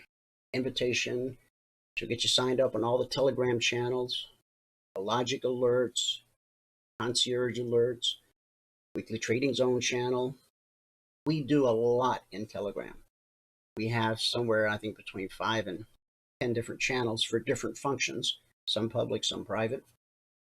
We have a public discussion group, and we even have a channel where we go to just shoot the breeze. Sometimes we want to talk about stuff other than markets, sports, the weather, religion, politics. And so the CFRN Breeze channel is open to the public. The Alert Trial discussion group is open to the public. And I encourage all of you to get into those discussion groups, meet real live traders who are learning how to trade. Some have been with us for years. Some have been with us a few days, a few weeks. Introduce yourself. It's a great group of people. Okay? You'll be met with open arms. People will do their very best to try to help you, answer your questions. There's truly a sense of community and family there. All right, back to the crude.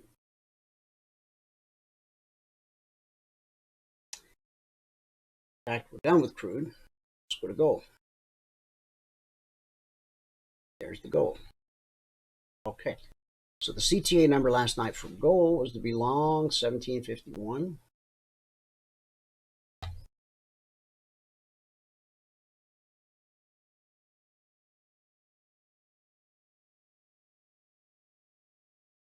Swing high was 1750.7. So we never triggered on the long side, came within 3 ticks. This was our window of opportunity. In fact, yesterday's CT on the long side didn't trigger. Last night didn't trigger. Short side for gold was 1730.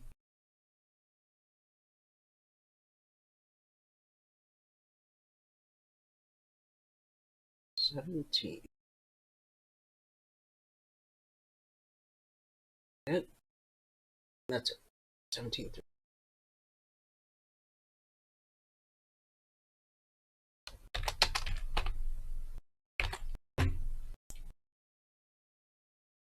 Yellow line, last week's zone.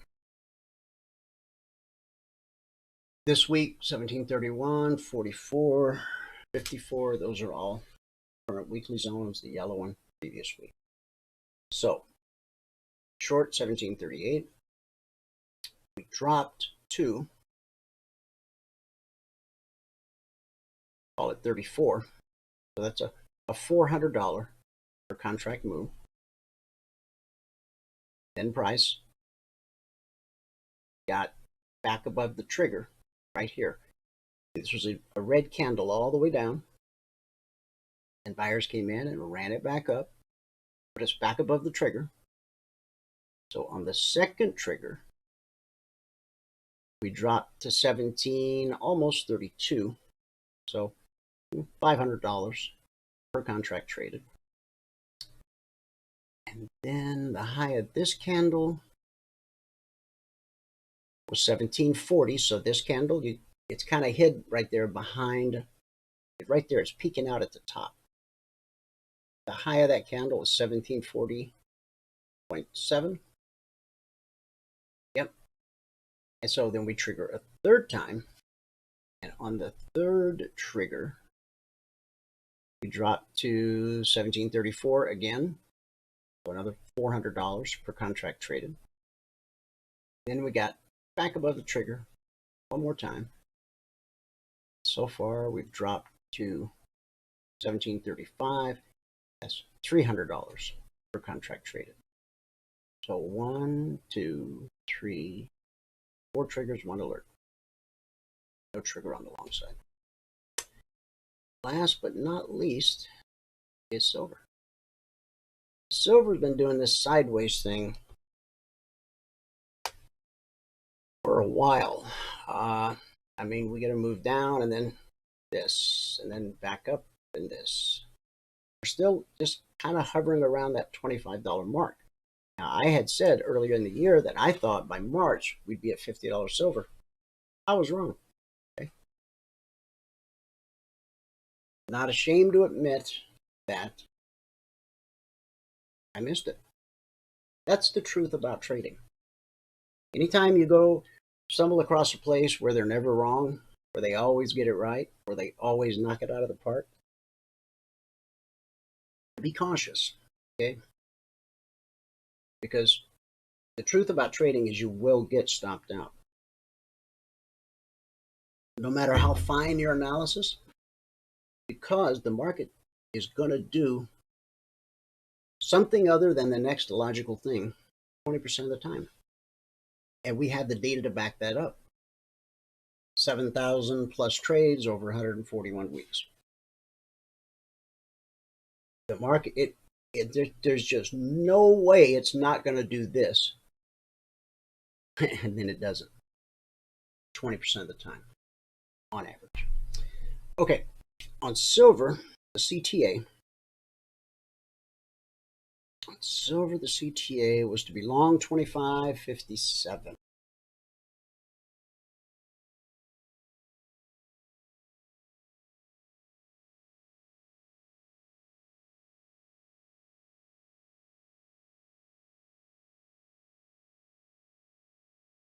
Swing high here is 57.5, and so they'll call it a stop out.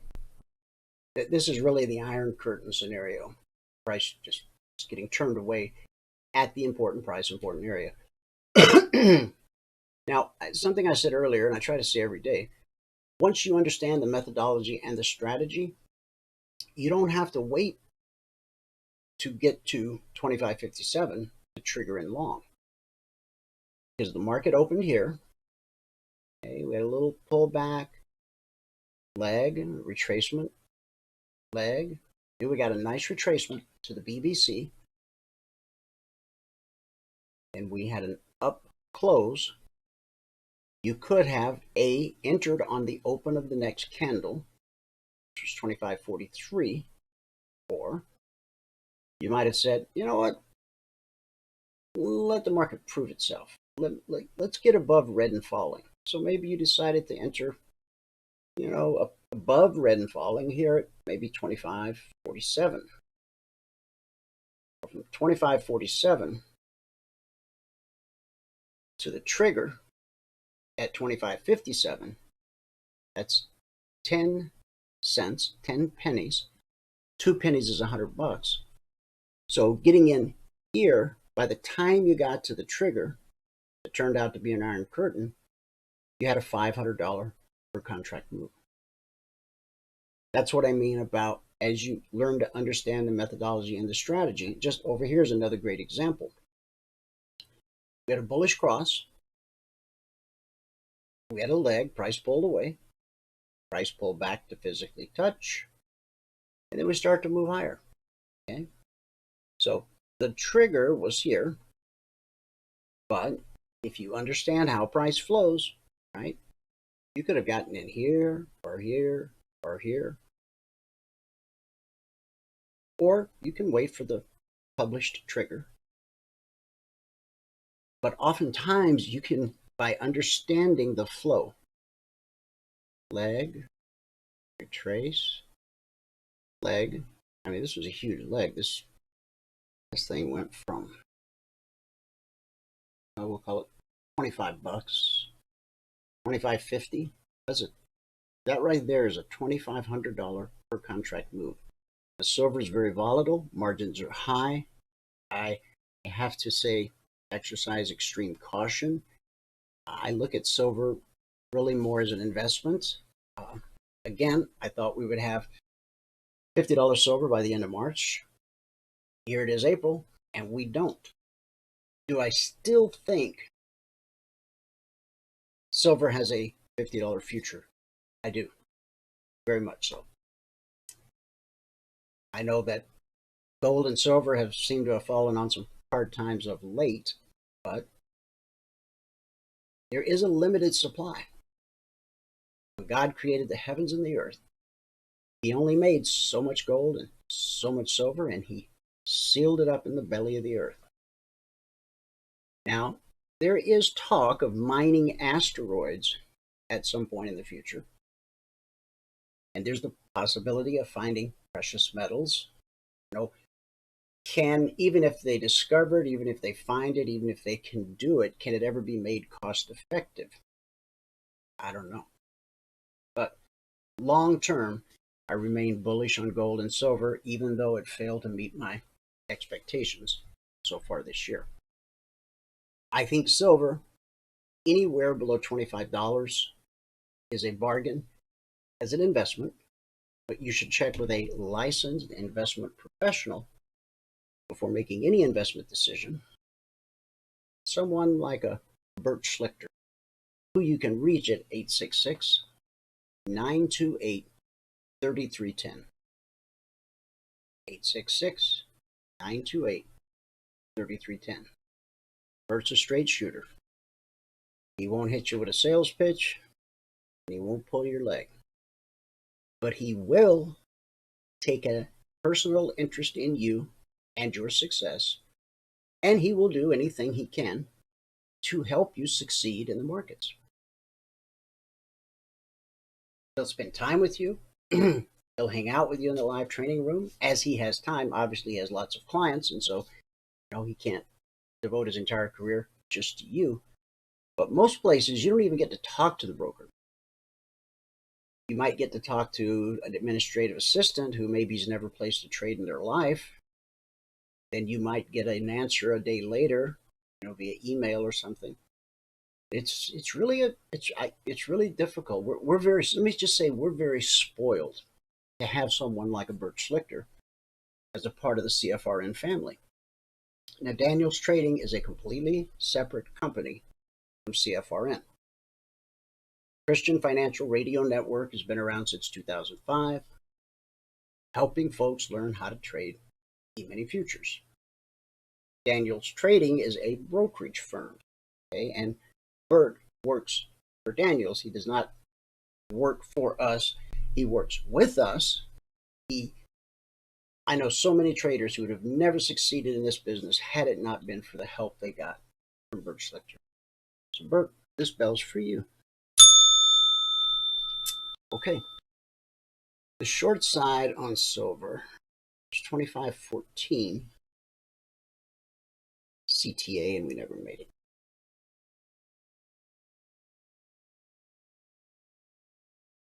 Okay. So let's peek back at, there's something on the Dow that had my interest earlier. This. Remember we talked about, when we were talking a few minutes ago about the Dow, price was sitting right here on top of the weekly zone. And I said, well, I see two possibilities, well, three, but the two.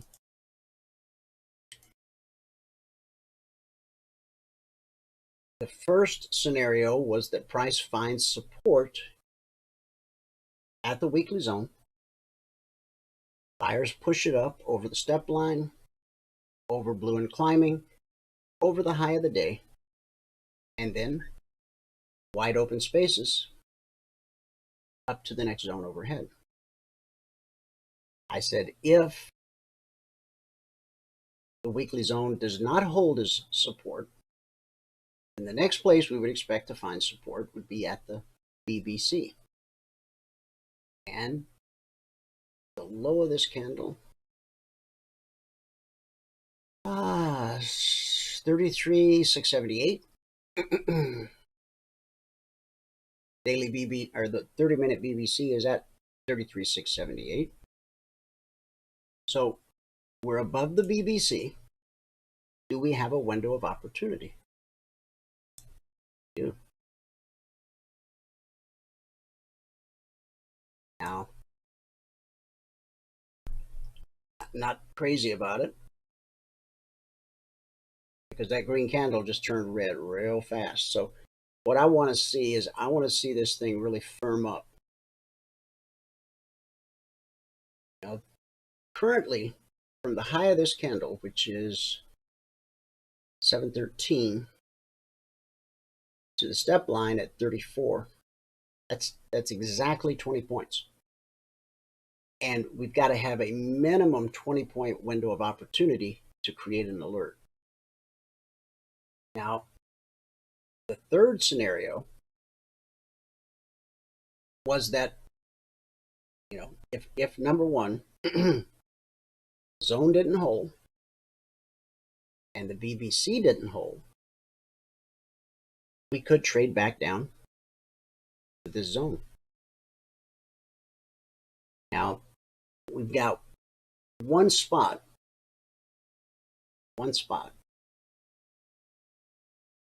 That bearish cross led to that resistance.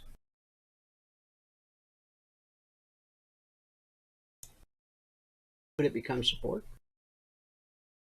Could price dip itself just below the trigger, reverse, and head higher? Now again, I'm going to remove this because I don't want anybody to trade it, because it's not a trade. It's just not enough room. Okay. So we've got to wait for the Dow to find support. Didn't find it there. It may still find it here. Remember, price can spike. There's still 23 minutes left in the life of this candle. So 23 minutes from now, if we're still at the BBC, or maybe we dip below the trigger. Remember, important prices, important areas, almost always tested. So price could dip below and then find support somewhere in this area. How will you know it's found support? Because it'll start printing green candles. So if you're a Dow trader, you just got to be patient. Let this thing play out. Now let's see what the S&P is doing. Whoa, we missed this. We were busy looking at other charts. Market's coming unglued.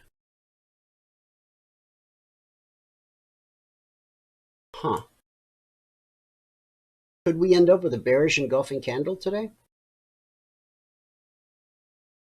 We've already exceeded yesterday's high.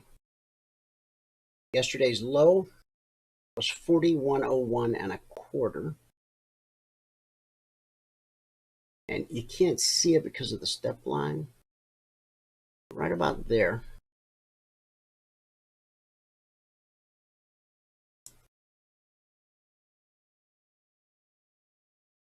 $41.01.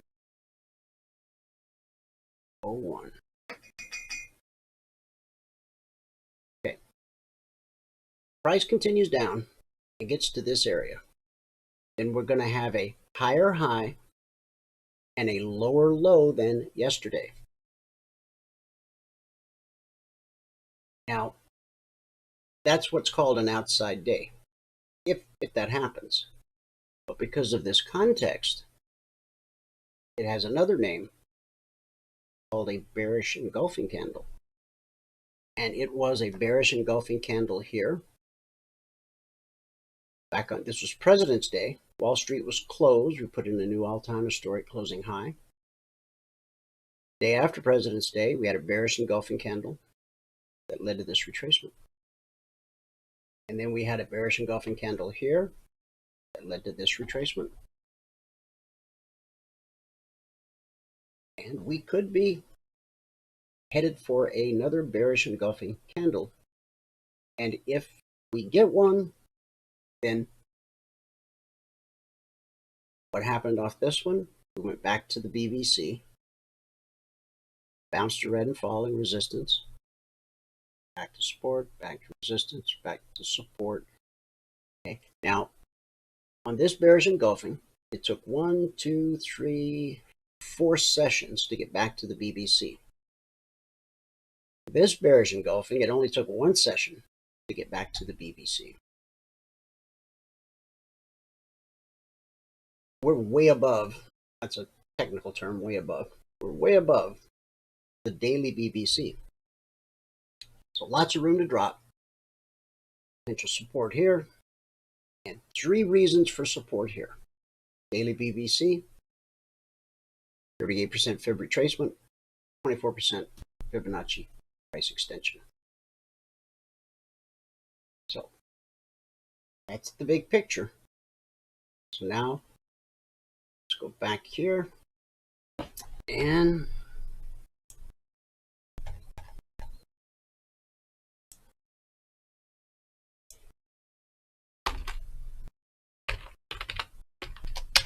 alert number 7128 ESM 21.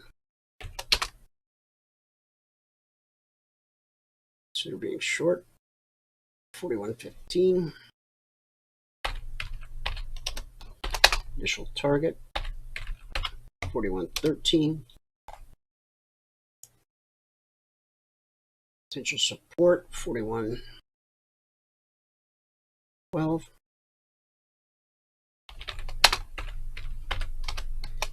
And the weekly trading zone at 4105/4106.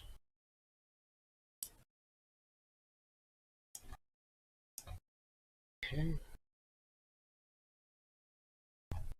And okay. All right, and here's what it looks like in the channel.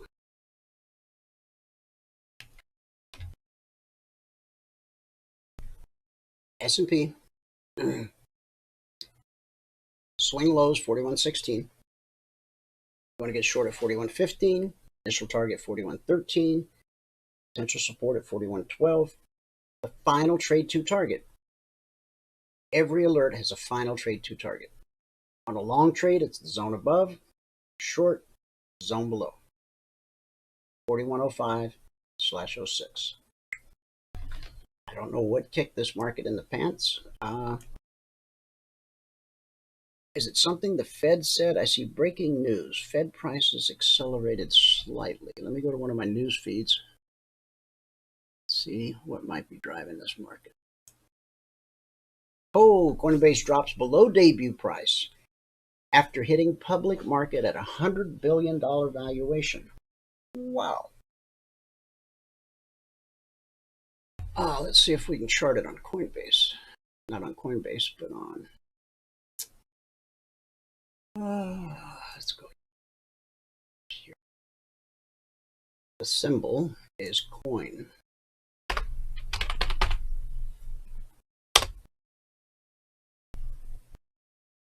Okay. That's the daily candle. Last night in the discussion group, I called for a high of 480. Looks like we only made it to 425. Now, this is not unusual. A lot of people take a profit here. A lot of people have been waiting. You know, people who were involved in private deals with Coinbase prior to going public. Okay, so some will call this a rout. For now, I'm going to call it profit taking. Let's go to a 30-minute chart first. Okay, let's go to a 5-minute chart.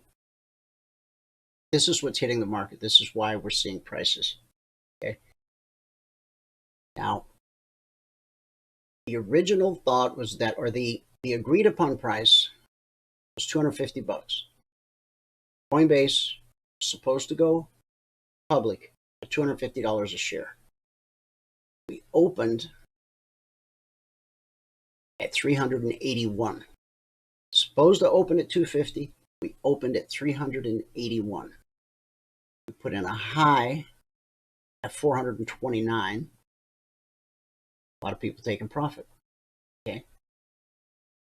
Is this a failure? Is this a disaster? No, I don't. At least I don't think so. That's not my take on it. People are taking profits. You know, people that invested money months ago, years ago, they had a chance to take some profit. What would you do? So we'll continue to watch this closely, see how it unfolds. But at least now we know what happened. See how the Russell reacted. The Russell pulled right back to support at the zone. Okay, I'm not going to put this out as an alert. 2257 to 2259 window of opportunity. But again, I don't like it enough to make it an official alert, but it's certainly a window of opportunity. 2257, 2259. Now, you got to watch this step line, because as we get the next candle in 14 minutes, this may drop. So when your window of opportunity starts to shrink, careful. We don't know yet that this is going to hold. There's 14 minutes left in the life of this candle. What's the NQ doing? Okay. Earlier, okay, you were here for that 86 to 76 move, and we said it could continue, and then we asked the question, can it take out this swing low? And we now see it did. And then it continued down, and it got to this area that I anticipated to be major support, but there was so much momentum, it spiked it. Okay. Now, how this candle closes will be very important. There's 13 minutes left in the life of this candle. If this candle, even if it's still red, but if it closes above this area, that's bullish. The next candle will most likely print green. And now all these areas we looked at as potential support on the way down become potential resistance on the way back up. That's how markets work. The red body shrinking. I assure you, most of Wall Street did not expect it to unfold this way. I didn't, but that's a different story. I'm just some guy on the internet. I'm talking about the really smart people, you know, the Wall Street guys. They did not anticipate this today. Does that mean the sky is falling? It's all over? No. Those with vision will see this as an answer to prayer, a buying opportunity.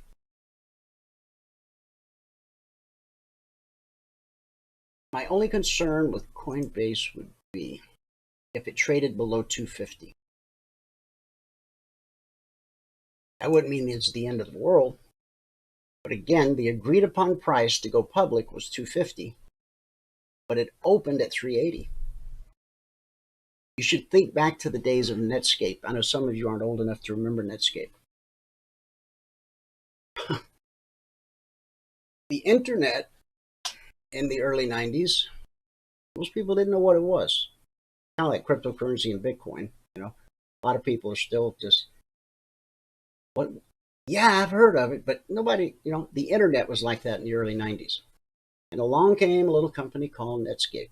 If you've never watched the documentary about Netscape done by National Geographic of all people, you really should. It's about a 5, 6, 7-part series. It's part documentary, part TV show. The way they mix the two together, I think they did a great job. I enjoyed watching it. Now, while Netscape was the first internet browser, it's certainly not the browser people use today, is it? No, it's not. But it was the first time that you could see the internet. I mean, prior to Netscape, prior to web browsers, you could log into all kinds of bulletin boards and university computers and government, you know, but you had to know what keys, what to type in. It was a much different world back then. You know, everybody was doing stuff in DOS. Then along came Windows 3.1. And that was huge. And then Netscape was huge. And now Netscape, I don't even think it exists anymore. Now they're saying that Coinbase will become to crypto what Google became to search, what Windows became to operating systems, what Kleenex became to tissue. Okay? Give me a Kleenex, go Google this. They're putting Coinbase in that category. Okay? So when does the profit taking stop and the buying come in? The time will tell.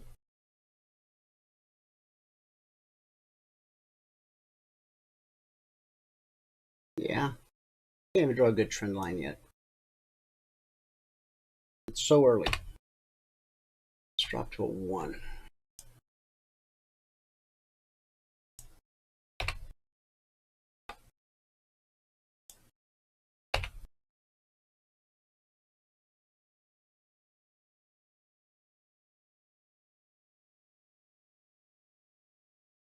Price were to trade back to below 250, which I don't foresee happening. Okay, this is just early investors snagging profit. Nothing wrong with that. Okay, I mean, just think about it. Those early investors, if they just sold half of what they owned and could recoup their investment and hang on to the other half as a free ride, it was a little aggressive pricing it as high as they did. 1, 2, 3, 4, 5, 6, 7, 8, 9, 10 minutes in. On the 1 minute chart, we printed a doji. And here we sit at about 360. So, okay. Moving on.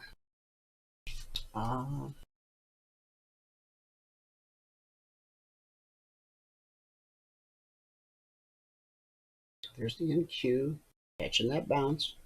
Okay. Still got 8 minutes left in the life of this candle. Printing green. On the way up. That was the CTA number on the short side. Potential resistance at red and falling, at the step line, at the weekly zone. 3 things coming together. Potential resistance. Get through that. In this swing high. In the BVC.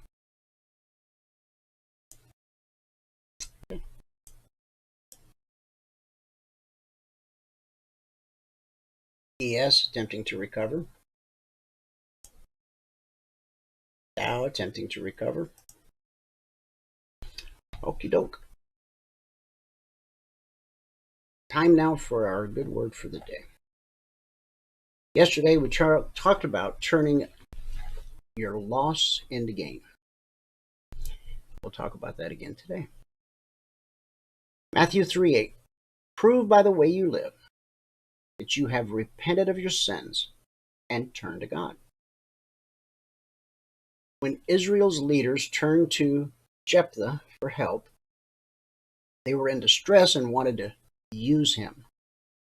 So Jephthah said, in essence, let's get an understanding of the type of relationship we're going to have. At that point, he negotiated with them and ended up in a top leadership spot. When your trust has been violated, you need to forgive. By doing so, you set yourself free. But you must exercise wisdom in how to move forward. God doesn't expect you to put yourself in a position to be hurt again. Perhaps you've heard the story of the guy who went to the doctor with a severe burn on his right ear. He explained, "Doc, I was ironing and watching television when the phone rang, and I picked up the iron instead of the phone." Puzzled, the doctor said, "But how did you get the burn on your left ear?" The man said, "He called back." Okay, guess you had to be there. Bottom line, when you've been burned by someone, Be careful about putting yourself in a position to be burned over and over again. Now, doesn't the Bible teach us we're supposed to forgive those who wrong us, love them, pray for them, loan them money? Yeah, but it never anywhere says that you should put yourself in the position to be hurt, harmed, or burned again. When you've been burned by someone, careful about putting yourself in a position to be burned over and over again. I'm sure you've had some relationship in your life. You tried to help somebody and you got burned, and they were very apologetic, and they really meant it. They really were sorry, and they begged for another shot. And so you gave it, and you got burned again. And how many times did that repeat itself? As many times as you allow it to. You can forgive without putting yourself in the position to be burned again. Forgiveness must be freely given, but trust has to be earned. Your offender must show the fruit of repentance, consistent behavior that gives evidence that he or she has had a change of heart. John the Baptist said, "Prove by the way you live that you have repented of your sins and turned to God." Now, to do this, you're going to need two things: grace and wisdom. Grace means extending to others the same forgiveness that God has extended to you. Wisdom means knowing what kind of relationship you can have with that person in the future. And that's our good word for the day. Once again, if you are ready to become a part of the CFRN family, going strong since 2005, go to eminifuturestrading.com. The sign-up process is very simple. The passport is very affordable. It's $5,000, $49.97 to be exact. But I want you to put that on the scales with, all the time and treasure that you've spent trying to learn how to trade. I bet you the scales tilt in the direction of all that trading stuff. It weighs a lot more. Because with us, not only are there no upsells, there's nothing else to buy, ever. You have 24/7, 365 support. You have access to unlimited one-on-one mentoring. You have windows of opportunity sent to you around the clock from the moment the markets open Sunday night till they close Friday afternoon. You have a living, breathing instructor every morning for 2 hours who actually puts on and takes off trades right in front of you and answers all of your questions.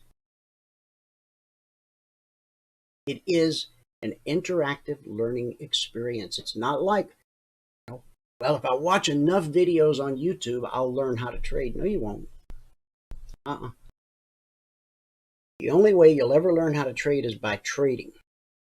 So yes, we have a living, breathing instructor that you can ask questions, who will continuously encourage you to ask questions throughout the 2-hour session every day.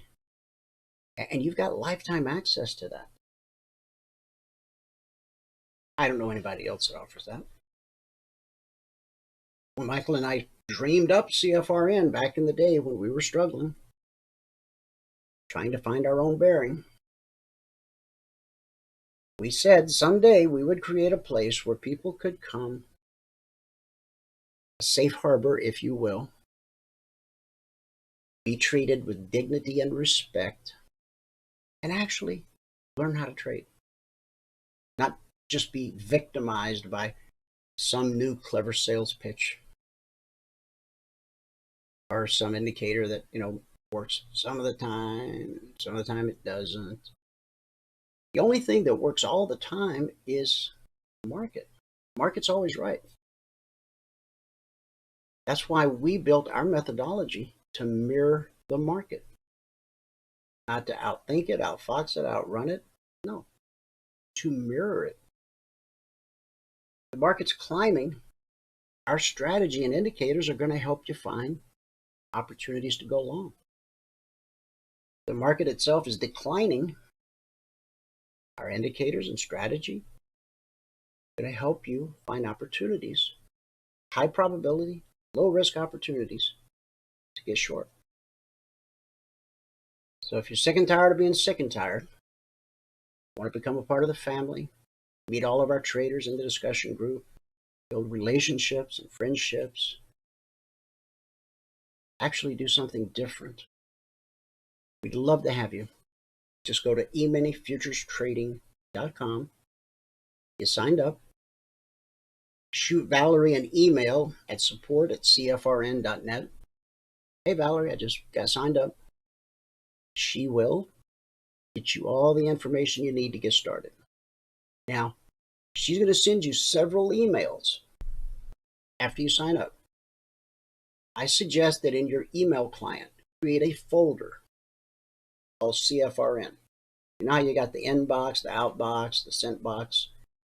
You can create a box folder. If you don't know how to do that, Valerie, I hope you do that. Create a folder called CFRN so that everything she ever sends you will go right into that folder. Okay? Because if you sign up today, a week from now, when you and I are in a mentoring session, and I'm going to ask you to, did you see this? Did you read this? Did you do that? You're going to say, I don't know what you're talking about. And I'm going to say, well, Valerie sent it to you. And you're going to go, no, I never got that. I know you did, but I understand. We all get buried in email. And because she has to send you so much stuff in the beginning, you just missed it. That's all.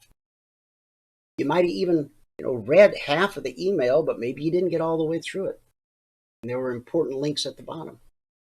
So once you sign up, save all your emails somewhere, okay? Because you're going to have links to set up your demo accounts, your simulator, so you can start trading with Michael in the morning, trading the alerts. She's going to send you the link to the alert channel, the concierge, the logic, everything you need. Okay? And then next week, when you tell me you can't find it, she'll be kind enough to send it to you again. But if you do what I said, it will lighten the burden on her from having to send it so many times. Okay? Okay. All right. Thanks so much for tuning in. Whoever you are, wherever you are, may God continue richly bless you with his mercy and with his grace. And I'll see you at the bell.